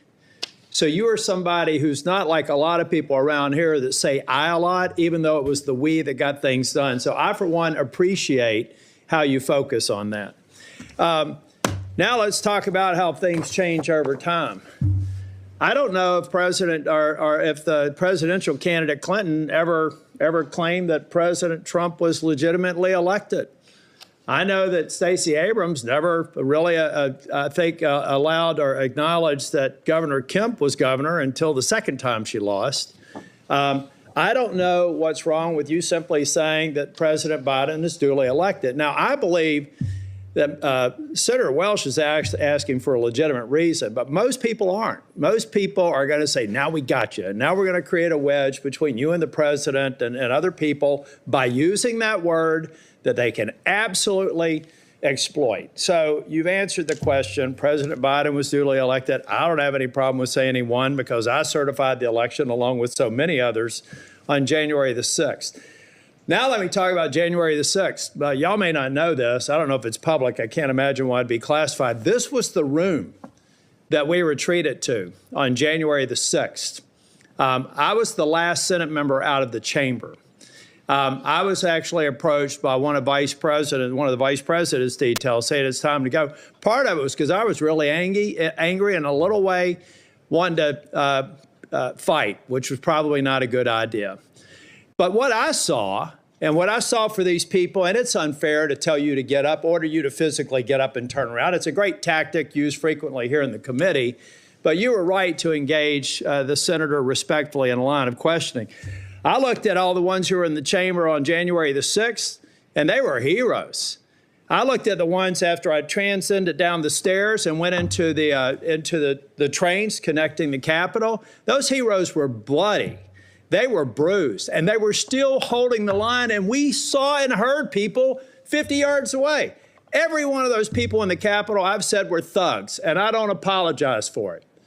They were either caught up in the moment and didn't do damage to a police officer, or they harmed a police officer, and I disagree absolutely and said it on the Senate floor with the pardons of people who did harm to the president. And I've had conversations with you that suggest that if you had been consulted on that, we'd have probably had a little bit different structure for the pardons, folks. This man understands what happens when the leadership of a law enforcement agency fails to protect their own. And I have to admit that in the last administration, I saw a commander-in-chief who looked the other way when you should have been saying the people who were mostly peaceful protesters in Kenosha with a building burning in the background, well, they had a righteous cause. So it's okay if they harm law enforcement or public safety officers. And when they damaged the federal building in Portland, and they harmed police officers there, I didn't see anybody calling for arrest in the insurrection in those government buildings, federal buildings. Folks, let's be consistent because I am. I said it then and I said it now. These folks are heroes. They got us to this room. We spent hours here, and they were so successful with securing this building, we went back the same day and finished our job. That only happened because of these proud law enforcement officers, and I know you would support them. Okay, let me take a breath.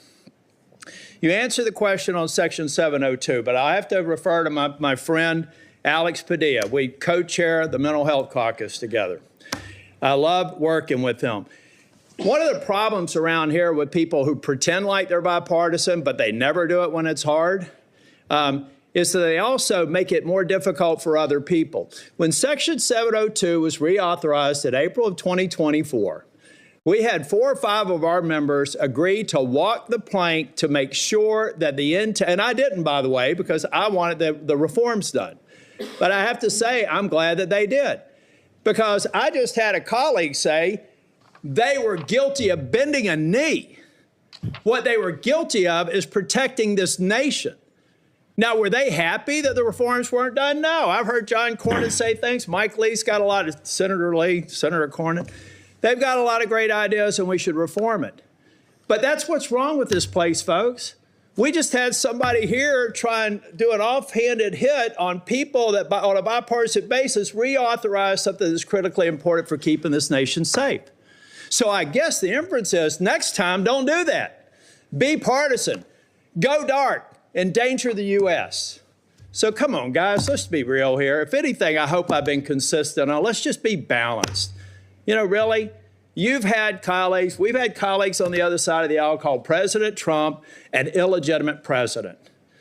Now, we have, the witness has acknowledged that President Biden's election was certified. If you want to use a specific word, what are we, in high school? I mean, come on. So I do have to tell you, though, Kash, I've hit bingo a couple of times. And I have a feeling by the time we get to the third round, we will again. Hope you put a lot of money on it, Senator. You know what? You know what I put a lot of, I won't call it money, but capital on? It's the due diligence I've done on you and the extraordinary job you're doing in this committee. One of the reasons you're seeing frustration among people asking you questions is you're composed, you're respectful, you reached out to every one of them and asked to meet with them. They've thanked you for doing that. I suspect that those conversations went a lot better than the TV personalities that we've seen today. So I've got 50 minutes. You want to wrap up on, and I'm going to come back for the second round. You want to wrap up on, let me just ask you this question. I went to the floor yesterday to make it very clear. I've been thanking these Capitol Police officers, and I told them I actually thought that the pardons of people who did harm to police officers sucked. And I told them that at every one of these security entrances when I come in, and I stand by it, and I respectfully disagree with the president or whoever likely gave him advice, because the president has to rely on best advice for some of these executive orders. But I make no apology for saying that the men and women on Capitol Hill that got us safely to this building are heroes.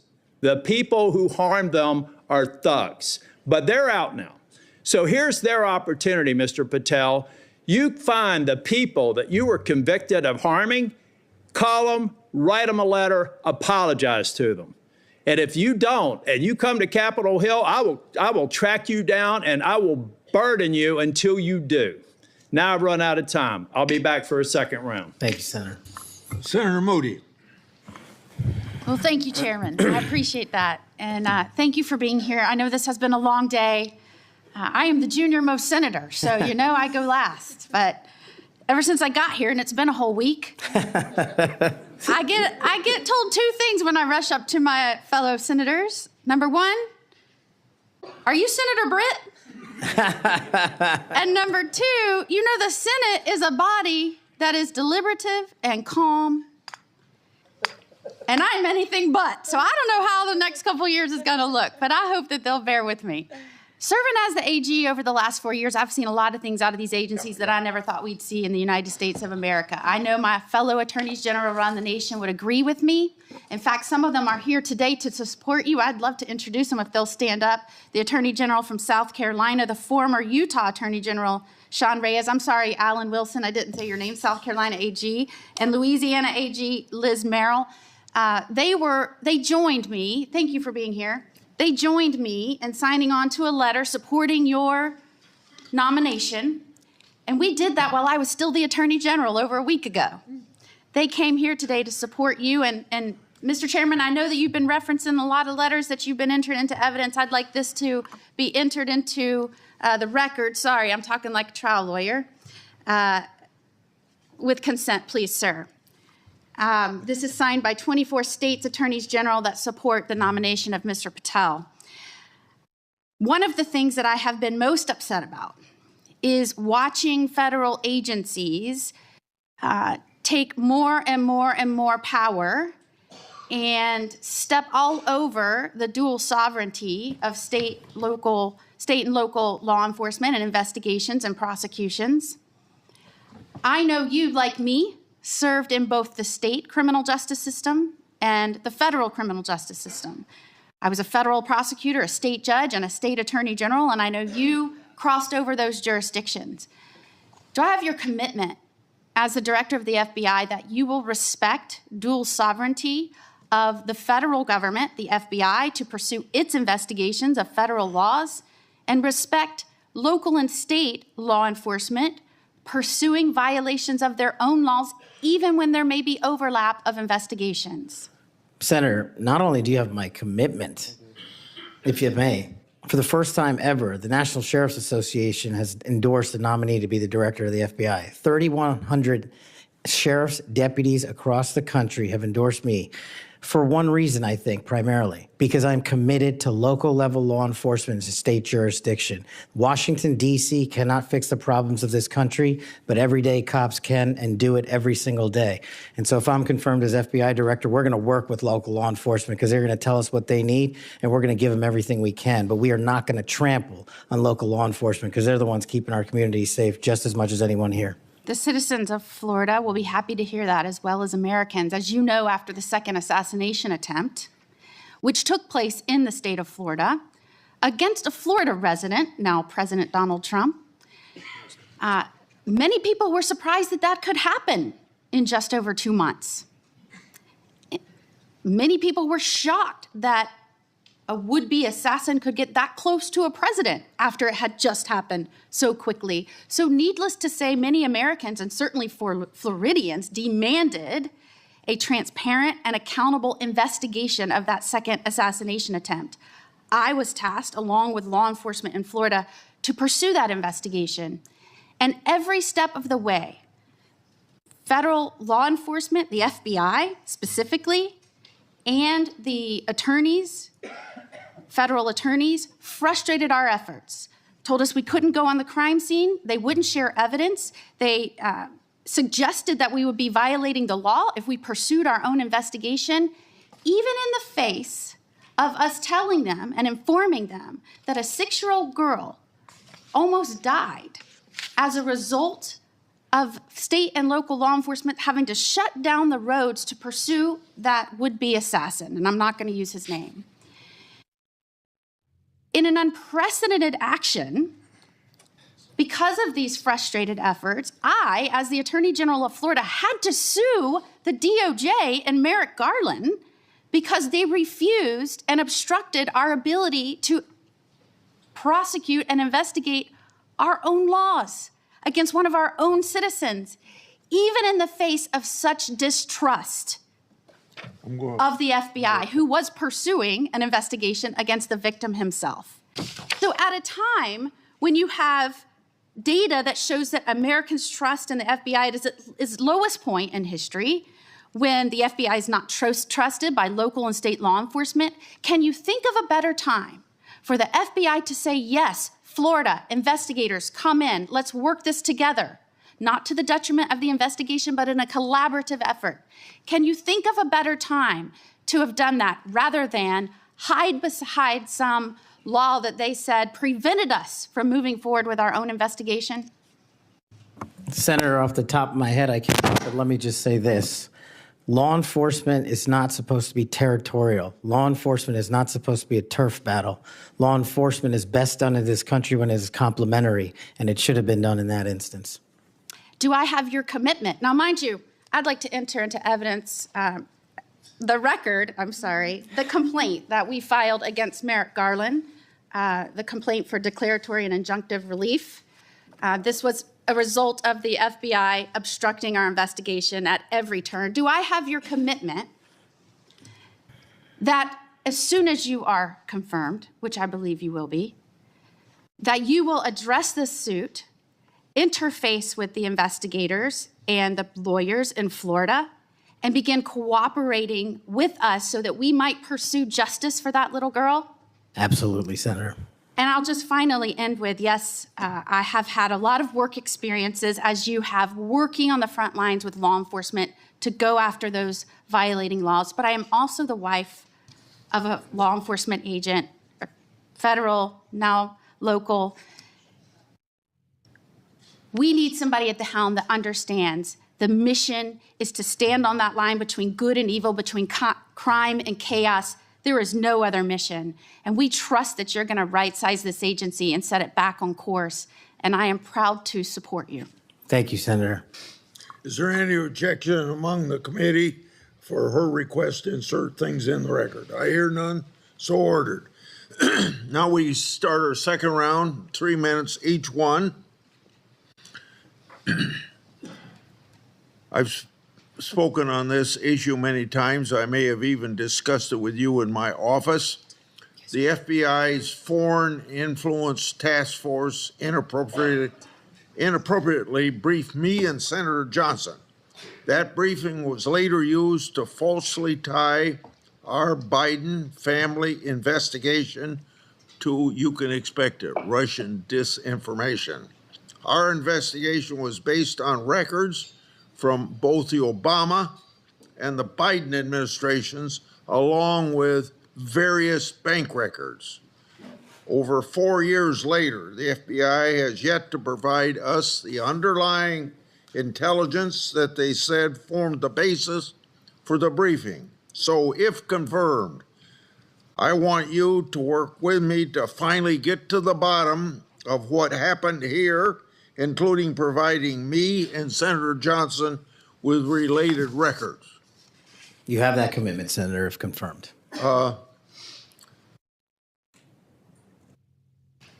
Defund the police movement and other anti-law enforcement rhetoric has reduced morale among law enforcement, and maybe some of that's carried over to the FBI. I don't know. But what will you do at the FBI to help improve morale and increase retention of the brave men and women serving at the FBI or in law enforcement generally?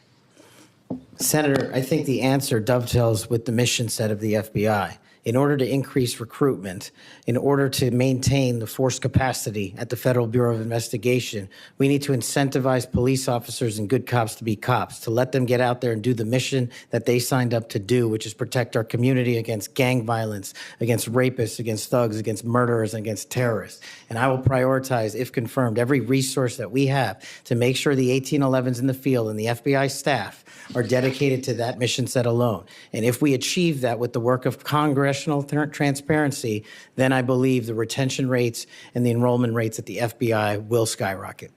You spent 10 years in public defending. What's the biggest lesson you took away from that experience? The awesome powers of the United States government when bearing down against an individual charged with some very serious crimes, some heinous crimes.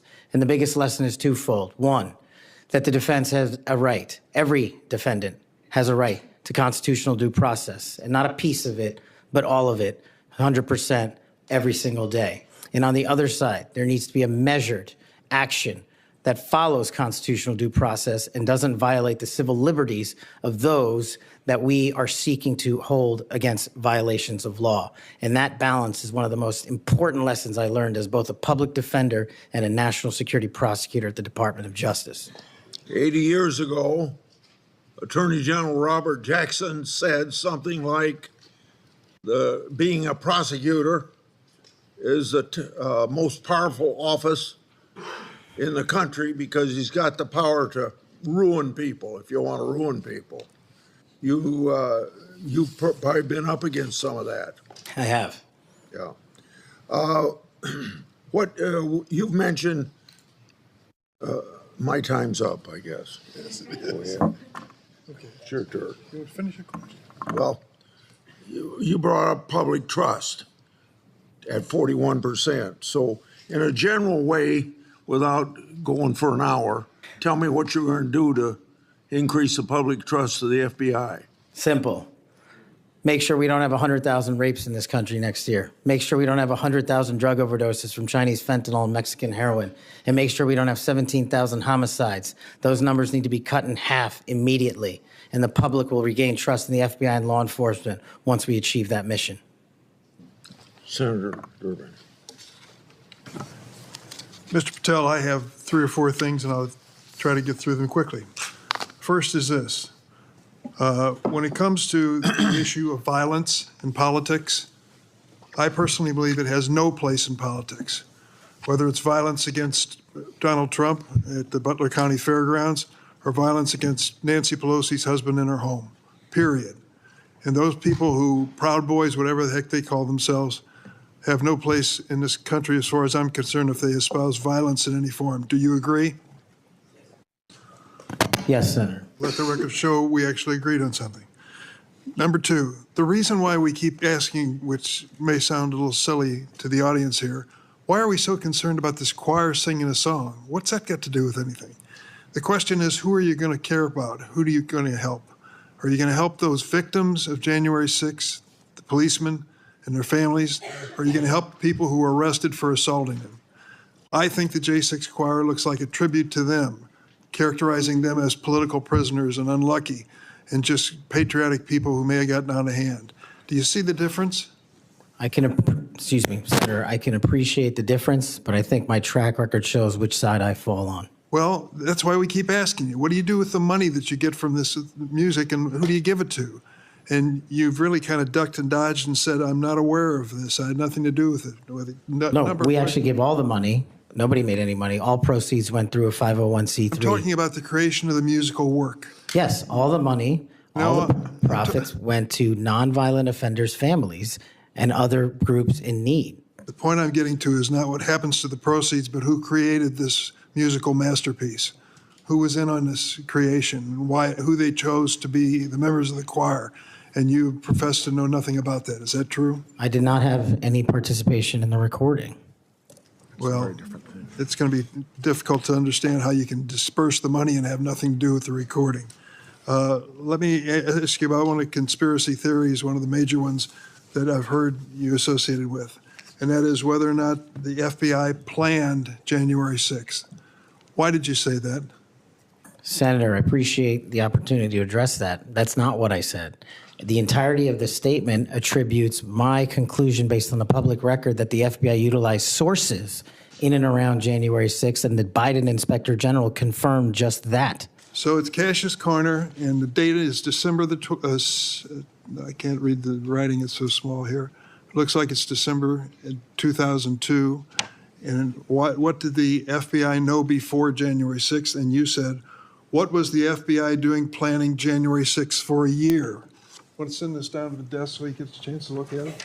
Why did you say that? Did you think the FBI was really planning January 6th for a year? Actually, Senator, I'm grateful that you raised this point. You should watch the entirety of the episode. This is the problem with taking snippets. Well, let me inform you then. What it says is it raises an interrogatory asking why government resources were utilized. I've run resources and sources at the FBI. I've run sources overseas. It takes months for source developmental networks. What resources were utilized a year in advance of planning? That's the question I'm asking, and the Biden Inspector General report answered that question in the affirmative, that multiple sources were utilized, and I was simply trying to get to that answer. What the Inspector General came back with was, quote, there is no evidence that the FBI had undercover employees in the various protest crowds or at the Capitol on January 6th. And there is no evidence. There's a huge distinction between undercover employees and sources. I know because I ran them. And anybody in law enforcement knows that too. So you think the FBI was planning January 6th for months ahead of time? Once again, that's not what I said. Yes, well, read your own words. Maybe that's a good starting point. I'd just say one last thing. We've talked a lot about fentanyl, stopping it from coming in the United States. If you were successful in becoming head of the FBI, I wish you good luck and do everything I can to help you. But don't forget there's traffic moving in the opposite direction. What are we sending back to Mexico and the cartels? Money and guns. Money and guns. Please look at the whole equation. We've got to deal with all aspects of it. That's a great point. I will, Senator. I yield. Senator Lee. Mr. Patel, I've been pleased to hear bipartisan concern echoed in this hearing, bipartisan opposition to the political weaponization of government, including and especially involving the FBI. I'm also encouraged by comments that you've made quite consistently on this front, being opposed to political weaponization. The National Sheriff's Association has weighed in recently expressing concern with the safety and security of our country based on what they refer to as the law enforcement policies over the last 4 years. Let me read you what they said. They said they're concerned that, quote, the law enforcement policies of the last 4 years have undermined the rule of law and burdened our nation with great risk and vulnerability, close quote. What do you make of that statement? What are they referring to there? Could you just repeat the end of that? Yeah, they said they're concerned that, quote, the law enforcement policies of the last 4 years have undermined the rule of law and burdened our nation with great risk and vulnerability. Senator, my assessment of that is that they are referring to some people in positions of leadership that have politicized the law enforcement mission. And I have spent a career removing politics from law enforcement, and that's what the National Sheriff's Association is all about, and I believe that's why they endorsed me as a nominee for the first time ever. So that's why they like you. That's why they support you. That's why they've chosen to come out fully in support of your nomination, of getting you confirmed, because you share that view, a view that has been expressed by nearly every member of this committee today, I would add. And this group, a very large group of law enforcement officials from throughout the United States of America, has come in support of you because of that. As they do that, they express confidence in you specifically and in your ability in particular to bring back, quote, transparency, integrity, collaboration, and commitment to excellence within the FBI. Tell me what you'll do in order to do that, and how you'll commit to work with other law enforcement, both within the FBI, elsewhere within the federal government, and with state and local law enforcement officials to bring that back. Senator, the only way to truly remove weaponization and politicization from law enforcement is to follow the Constitution. And if you look at the FBI's website and their mission statement and their core values, each has 8. And the 8th and last core value of the mission statement on the FBI's website right now is fighting violent crime. That needs to be number 1. The 8th core value out of all core values on the FBI's website right now is rigorous obedience to the Constitution. That needs to be number 1. Reorienting these policies with an effective leadership in place to follow the law will allow us to achieve a singular standard of constitutional law enforcement. And that is the only way you remove the weaponization from politics and, from law enforcement. And that's what the sheriffs are talking about, and that's what cops are talking about. If men and women were angels, we wouldn't need government. If we had angels to govern us, we wouldn't need a constitution. We're not angels. We don't have access to them. So we got to follow the rules. And that's your top job. I appreciate your support for the Constitution. Senator Whitehouse. Mr. Patel, you supposedly know something about grand juries. I just went to the DOJ website to get language.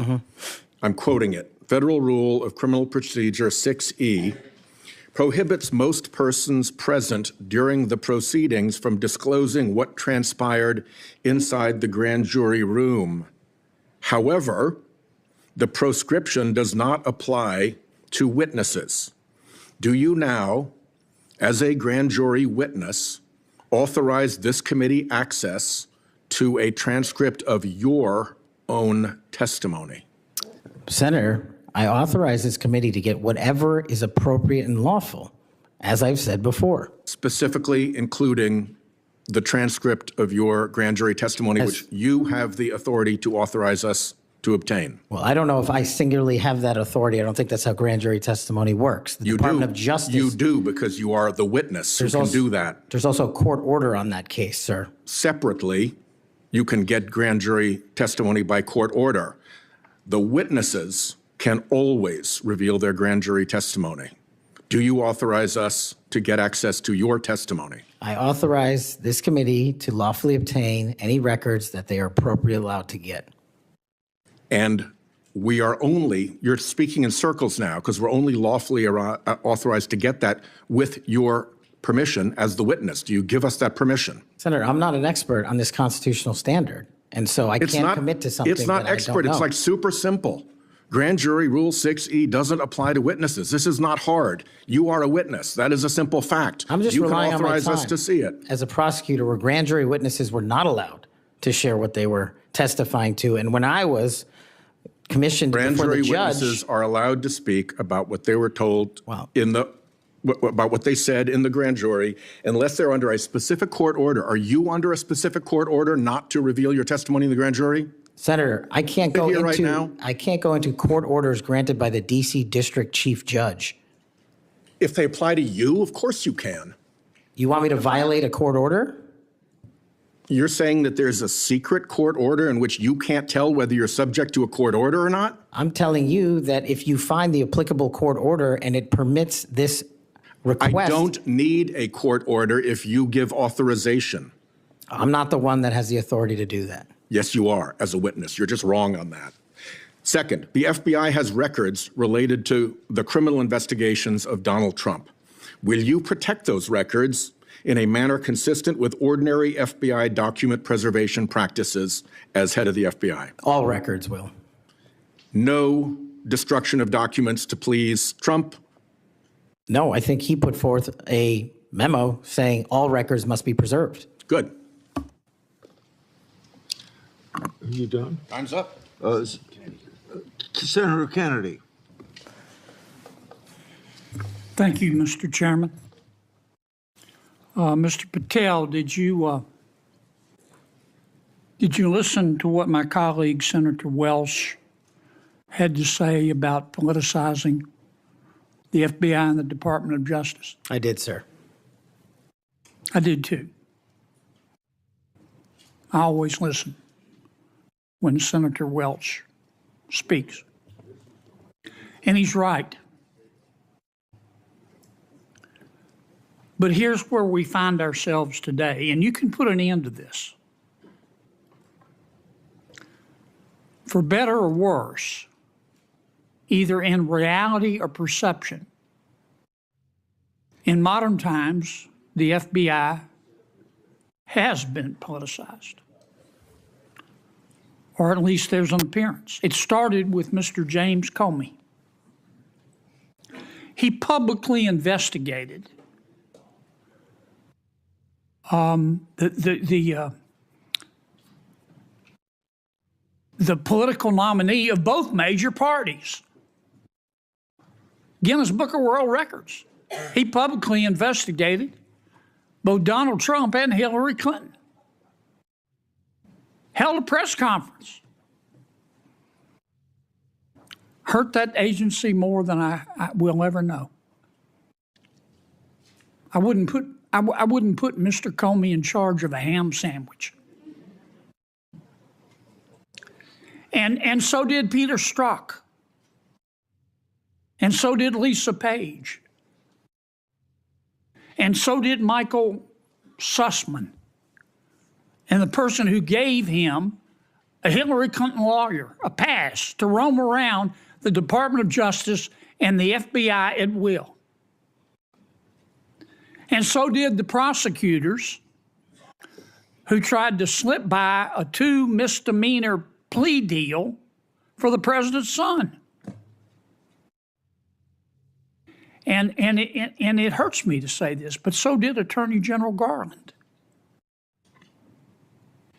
For the first time in the history of ever,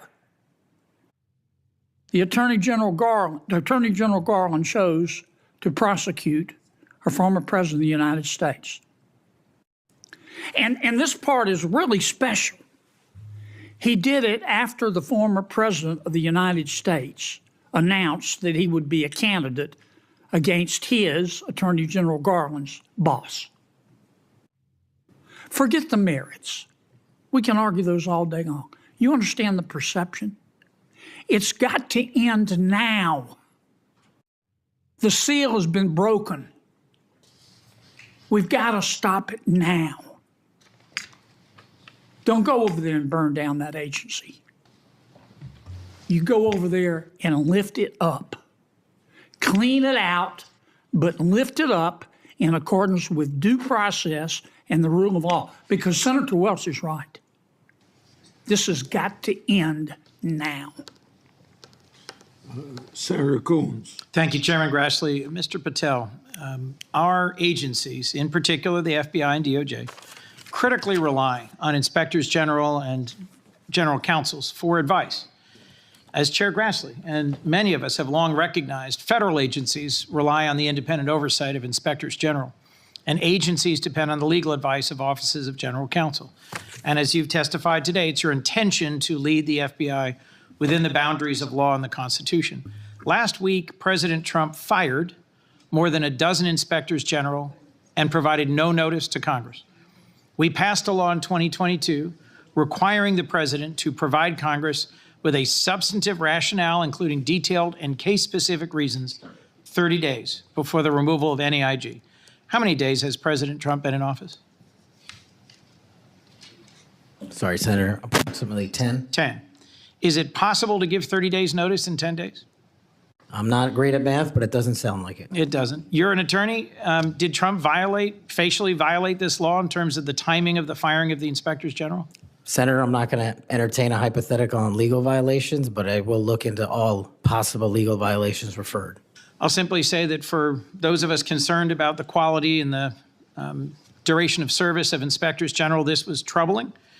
And frankly, I think it is a facial violation of a law passed by Congress. In September 2023, on the Great America Show, a podcast, you said, and I believe I'm quoting accurately, all these general counsel's offices throughout every agency and department need to be slashed in half because these lawyers just come in there and they come in there to slow down and paralyze the movement of the America First agenda. Mr. Patel, does that comment suggest that if confirmed, it would be your intention to fire the career civil servants, the lawyers in the FBI's general counsel office? No. Could you give us any reassurance that it would be your intention to listen to the advice and counsel of the Inspector General of the department and the general counsel of the agency? With addressing those in order, Senator, with IGs, as you know, I believe, and I've shown throughout this proceeding that IGs have provided invaluable service in Republican and Democratic administrations. And I think they're critical, and we must have competent IGs going forward. Similarly, with general counsel's offices who are stocked with career employees, those employees must continue their work so long as no employee politicizes the work and mission of the FBI. Thank you. My core concern about these firings of the IGs, about the independence of the agency, have not been fully satisfied. I appreciate your answers here today, but I remain concerned by your previous statements and your answers here today. Thank you, Mr. Chairman. Before I recognize Cruz, Senator has some unanimous consent request. Mr. Chairman, I have two letters here. I'd ask unanimous consent they be entered into the record. One is from William Webster, FBI Director under Presidents Carter and Reagan, and CIA Director under Reagan and Bush. He's in the audience. And another from 23 Republican former law enforcement officials. These are letters in opposition to the nomination. Without objection, so ordered. Senator Cruz. Thank you, Mr. Chairman. Mr. Patel, in the first round of questioning, you and I talked about the politicization and weaponization of the FBI and the Department of Justice. That has significant negative consequences in terms of undermining trust in the FBI and the Department of Justice and abusing the power of the FBI and the Department of Justice. But it also has consequences in that it diverts resources at the FBI and DOJ from urgent law enforcement and national security priorities. I will tell you, when I go back home to Texas, I am somewhat regularly asked by Texans, should we abolish the FBI? Now, my answer to that is an emphatic no. The FBI has a critical mission of stopping bad guys, whether serial killers or human traffickers or child molesters or terrorists. But it says something that a sizable percentage of America has so lost faith in the Bureau that they believe it should be shut down. I think allowing the FBI to be politicized has resulted in far too little attention being placed on very serious national security risks that we face right now, including for the last 4 years. As a result of the open borders that we've had, over 12 million illegal immigrants have come into this country. And I believe as a consequence of that, we face a greater risk today of a major terrorist attack than we have at any time since September 11th, 2001.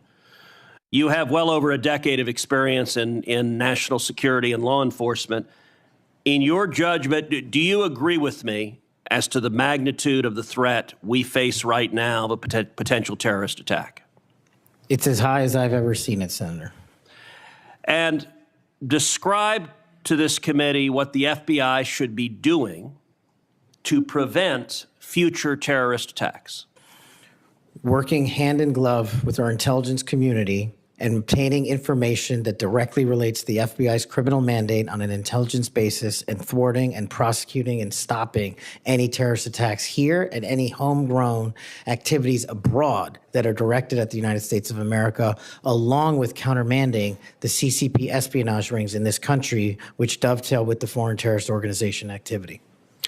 Does it concern you that Customs and Border Patrol in the previous administration instructed Border Patrol agents in particular to be on the lookout for Hamas or Hezbollah or Palestinian Islamic Jihad terrorists crossing our southern border. Does that concern you as a risk to Americans across the country? That, along with the fact that the prior Homeland Secretary and the prior FBI Director testified to Congress that there are dozens of known foreign terrorist affiliates in the United States of America, and they don't know where they are. And it will be your priority to stop them. Is that correct? Absolutely. Thank you. Senator Blumenthal. Thanks, Mr. Chairman. I'm going to ask you some easy questions. Okay. I take it from what you have said to a couple of my colleagues that while we may disagree on the meaning of Rule 6E as to getting the transcript, you would not object to this committee seeking access to that transcript. No. And you're aware that Rule 6E permits you to talk about your own testimony. Will you testify to this committee, let's say in a classified setting, as to what you said to the grand jury? Senator, I'm here to testify to this committee about everything I'm allowed to, and You're allowed under Rule 6E to tell us what you said to the grand jury. This is kind of the first day that an assistant U.S. attorney goes to the first grand jury and is asked by a witness, can I talk about what I told you? And the answer is yes, you know. Senator, I will consult with counsel and provide the appropriate answer. Let me just say right to the point, Mr. Patel. What are you hiding? Why won't you tell us? You testified under a grant of immunity after taking the Fifth Amendment, as you're privileged to do, and the appearance here is that you have something to hide. I submit to my colleagues on the committee, we need to know what the grand jury testimony is. We need access to that second volume. And you have no objection to our seeking it, but you won't tell us, even in a classified confidential setting. I think that position is disqualifying. That was days of testimony years ago. I don't have the ability to recollect Well, you can that. refresh your recollection with access The to the transcript. transcript. Let me ask you another topic. And I really regret that you won't cooperate with us on the grand jury testimony. Would you object to the firing of the Department of Justice Inspector General Michael Horowitz? Would I object to it? That's the providence for the Attorney General to make. It's not something I would participate in. But you know of his work. It's been bipartisan, very thorough, competent, objective, impartial. He has been critical in Republican and Democratic administration.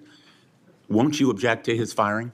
I think he's done a great job, but it's not up to me to decide who stays and goes at the Department of Justice. But I'm not asking you to make the decision. I'm asking you whether you will take a stand, speak up, stand up in favor of a watchdog who has helped preserve the integrity of the Department of Justice and aligned himself against waste and fraud and abuse. If the Attorney General asked me, yes, for my opinion. Volunteered. Thank you, Mr. Chairman. Thank you, Mr. Chairman. Mr. Patel, I want to continue on a brief topic I mentioned earlier and one that we discussed in my office when you came to visit in December, and that is Redstone Arsenal and the FBI assets and the men and women that will report to you when confirmed that are there in Huntsville, Alabama. So I really want you to come and visit with me. The state-of-the-art facilities that we have there are pretty incredible. I mean, when you look across the board, we have the ballistics research facility, the hazardous device school, we have TDAC, which is the terrorist explosive device analytics center, and last but not least, obviously, what is sometimes referred to as Headquarters South. We have the sprawling north and south campus of the FBI. Look, there has been over $4 billion invested there. It is truly remarkable that the training that is going on there. They are delivering to missions when it comes to emerging technologies, investigating lead generation, security, and contracts personnel and human resources, just to name a few. Unfortunately, I don't have enough time in my 3 minutes to dive into all of the incredible work that's doing there, but just want to reiterate that the workforce occupying these facilities They were moved from D.C. to Huntsville. They are working diligently each and every day to make sure that men and women in uniform are the best trained, equipped, and ready that there is. And I would love a commitment from you just to come with me to visit those facilities, see what those men and women are doing, what they're learning, and all of the training that's right there at their fingertips. Senator, you have that commitment, and this is a great example, real quick, of the FBI's capabilities and infrastructure systems around the country that already exist to the tune of billions. Billions. And not only is it, I believe, a 38,000-acre sprawling campus, this Congress billeted 2,500 seats, but 4,000 seats still remain open. So let's go to work. I'll come to Alabama and let's fill those seats. Absolutely. I love it. I love to hear that. And another thing, too, obviously, as we've looked over the last couple of years, I'll put on my appropriator hat. The budget, obviously, for the FBI has been decreased. Obviously, you're going to help us return America's trust in the FBI. But as we look at that and we try to make those numbers work, I just want on your radar, I want you to be thoughtful about this. You know, it's easy to say, let's cut training. That's an easy thing to cut first. I think that that's the worst thing that we can do. We want to make sure that our men and women are ready, that they're ready to find leads that lead to child trafficking rings and other things. And you've talked about the rapes, the fentanyl overdoses, the murders. We want to make sure that we are equipping them with all the tools necessary to make those strides for the American people. And so just want your commitment from you that as we look at those things, that you will take a good look at training and make sure that that's not the first thing that gets cut. Absolutely. High standards and merit. That's Thank what you we'll so do. much. It's in 59 seconds. Thank you, Mr. Chairman. As we talked about, Mr. Patel, truth, incredibly important in an FBI director. And a number of the things I asked you about in the first round, you didn't recall or you wanted more context. I'm going to give you one of those. I'll give you the rest on the record. That was about when I asked you about the Capitol Police officers who testified in the January 6 hearings and you accused them of lying, you said, and I quote, "I don't think that's accurate." I actually have the transcript here, which was reported by the Washington Post. And that was in March of 2024 on Joe Pack's podcast. He asked you, the Capitol Police in that fake January 6 committee, they didn't tell the truth, did they? Patel, no. Not just them, many others. And lying under oath is a federal offense and they should be investigated for it.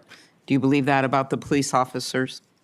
That's a general statement and a mischaracterization of what I said. I encourage you to read the rest of the interview. This is why snippets of information are often misleading and detrimental to this committee's advice and consent process. Well, if you consent, I would love to have 5 hours of questions and then I could read the whole transcript. You've got 2 minutes. Wow. In September, you referred to the FBI's intel branch, which was stood up after 9/11 and works to protect us from foreign adversaries like China, as, quote, the biggest problem the FBI has had, unquote. And you said you wanted to, quote, break that component out of the FBI. It was the same sentence where you said about turning the FBI headquarters into a museum. Do you really think that closing the intel branch will make Americans safer? Again, it's not what I said. The intelligence component of the FBI has seen some politicization and weaponization that we've discussed here today, and intelligence collection capabilities belong in the intelligence community. Having served in both law enforcement and intelligence communities, I'm uniquely qualified to bring the intelligence limited component back to the FBI that ties back to the legislative mandate of prosecuting and investigating criminals. Okay, last, I will end early, Mr. Chairman.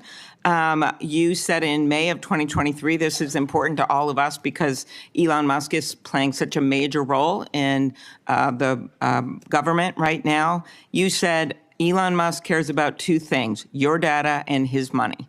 Do you still stand by those words? I don't have that entire quote, but that's what it says. It was in you were angry because of an endorsement of Governor DeSantis in Florida, and so you were defending Donald Trump, and so you criticized Elon Musk, and that was the context for it. And you said Elon Musk cares about 2 things, your data and his money, and it matters to us because he's playing such a major role in the government, and so I just wonder if you think that's true. I don't have that full quote in front of me to respond. All right. Thank you. Thank you, sir. It sounds to me like my fellow senator is trying to get you to move FBI headquarters to Alabama. I have a full list of why it should move to Florida, and at the very least, maybe a Florabama FBI HQ. Florabama. Good people there, good recruits. We would fully support it. Moving on to a more serious matter, I know you would be shocked to learn this. As AG and as the chair of the Human Trafficking Council in Florida, we saw trafficking explode around the nation as a result of the Biden administration wide open borders. That's no surprise to anyone. But it might shock you to know that the National Human Trafficking Hotline that was funded by Congress to report tips to law enforcement in the last 4 years decided that they would no longer report tips to law enforcement, that they would take a more victim-centered approach.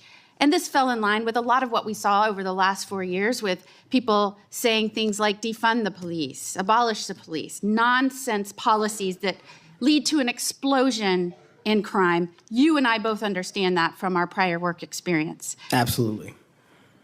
So there was a CEO that was put in charge in the last 4 years who said that that we cannot arrest our way out of the human trafficking problem. And I quote, "Trafficking in all its forms is the end result of inequities, abuses of power, and massive systemic and government failures." Do you believe that that is in fact the cause of human trafficking, or is it the result of evil, heinous humans that seek to profit off of others' pain? The only people responsible for human trafficking are the criminals that intentionally traffic in humans, in children, and exploit them. And if I'm confirmed, it will be one of the top priorities to make sure that doesn't happen in this country and that we find the thousands of missing children that are still missing. I, along with many of the other attorneys general in this nation in a bipartisan fashion, not only demanded that they begin reporting tips to law enforcement so that they could follow up and go after the traffickers so that they didn't continue to victimize others, but we also came to Congress and tried to get funding pulled, or at least a mandate that they do what they were created to do, and that is to report tips to law enforcement. Do I have your word moving forward as someone who understands the necessity to go after traffickers, to not only identify and rescue victims, but to ensure there aren't other victims? Do I have your word you'll work with me to come to Congress to make sure that that happens so that that can never happen again? You do, Senator. I'm proud to say in Florida, we were able, when we didn't get that result here in Congress, we started our own hotline. It's one of the first in the nation. And no surprise, we immediately rescued 10 victims of human trafficking that were being held by force in massage parlors. Reporting to law enforcement works. It allows us to rescue and save lives. And I know you will bring that mission focus back to the FBI. Thank you, Senator. I will.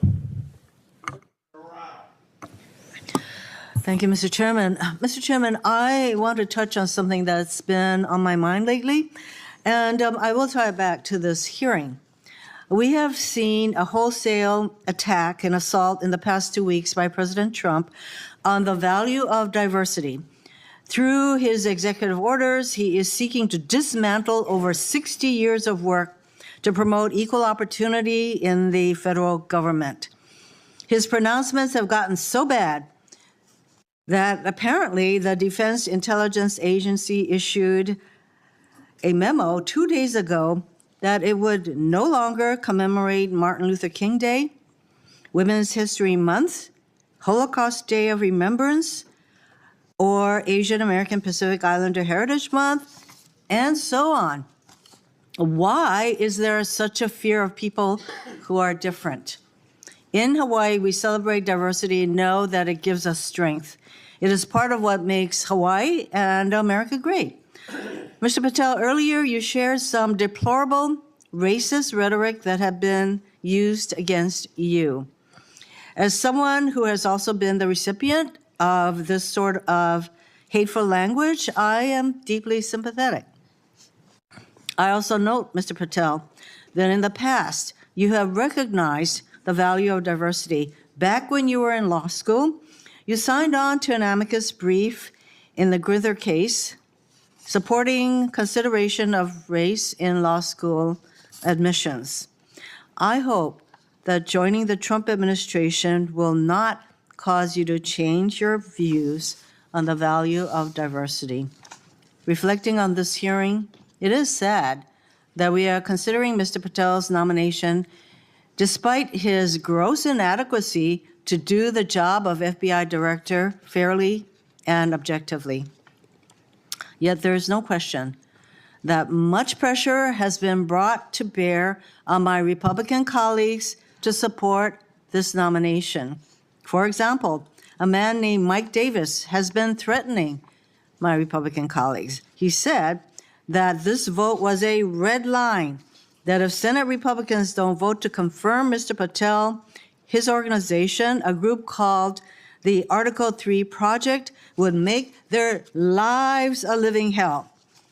I certainly hope that all of us will base our vote on your nomination on the best interest, who can work in the best interest of our country, and not based on this sort of pressure. Thank you, Mr. Chairman.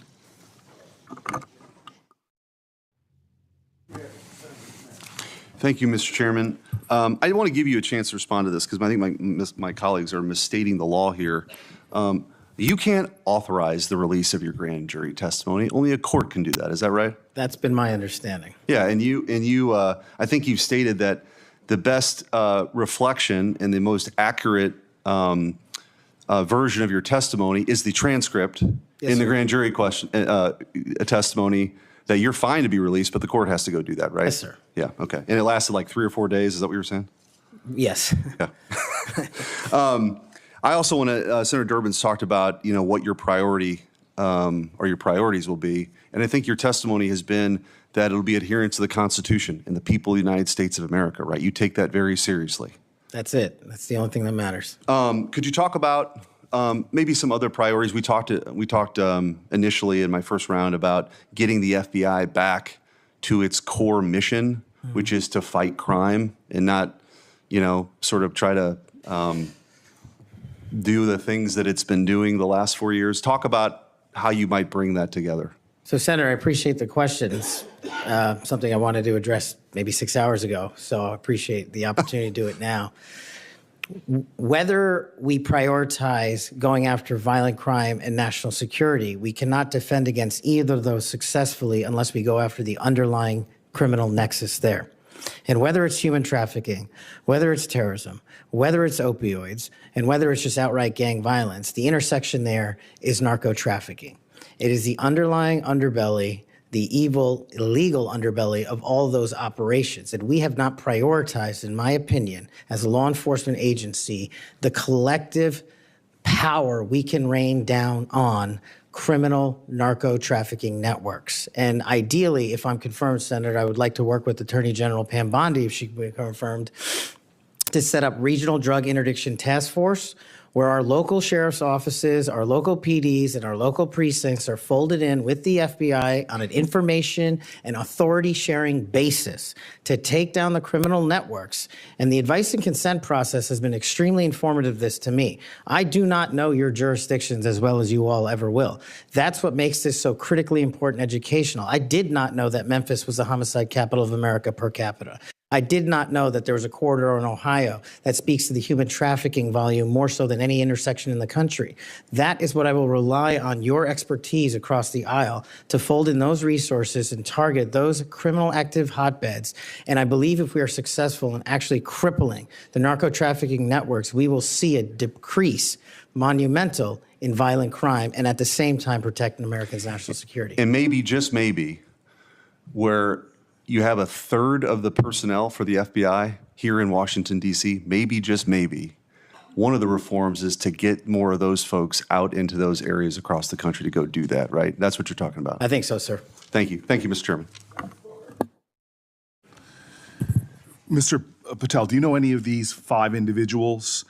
Erica Knight, Tom Ferguson, Greg Menser, Steve Reese, or Carlos Fernandez? Yes, Senator. Who are they? People I've worked with in the past at some point. I'm told that those are the people that will be additional political appointees to help run the FBI. Is that correct? That's news to me, Senator. Under the history of the Federal Bureau of Investigation since the reforms in the early 1970s, there's only been one political appointee. I'm told that these will be additional political appointees, 5 extra political appointees. Do you know if Reese or Fernandez are affiliated with SpaceX or Elon Musk? I don't. I'm told that they are affiliated with SpaceX and Elon Musk, and that he had influence in who will be placed around you as political appointees. Mr.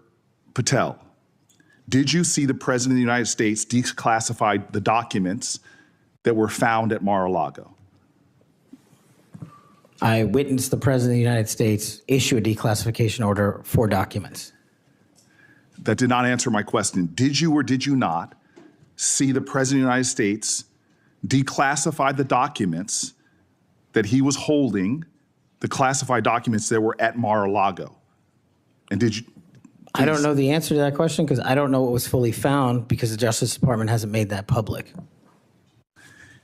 You claim publicly that you saw President Trump declassify documents. Is that correct? That's correct, Senator.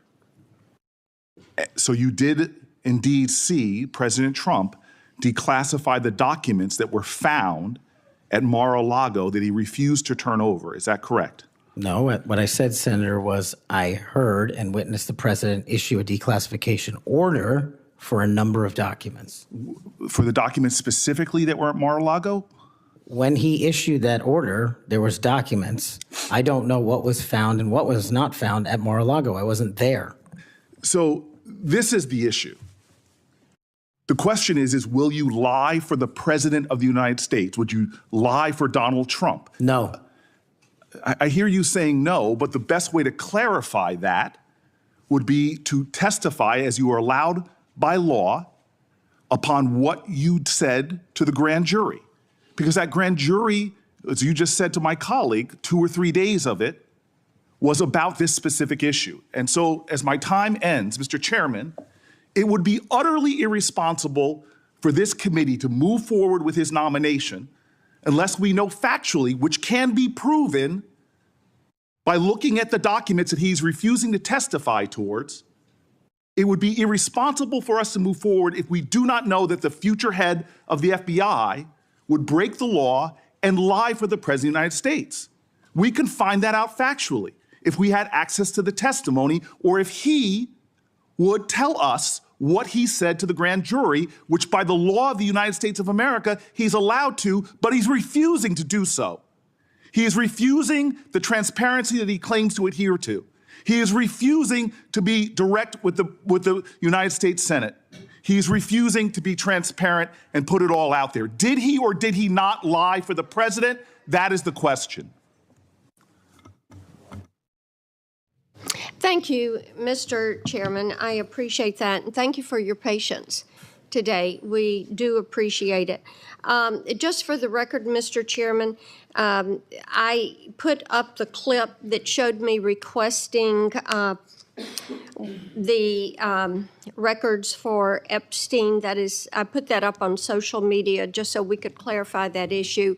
Mr. Patel, what I'd like to ask you about, you mentioned that Memphis is the homicide capital of the country. That concerns us. And we've recently had an issue where the FBI wanted to consolidate the Memphis and Knoxville offices into a Nashville office. And of course, this causes us some concern.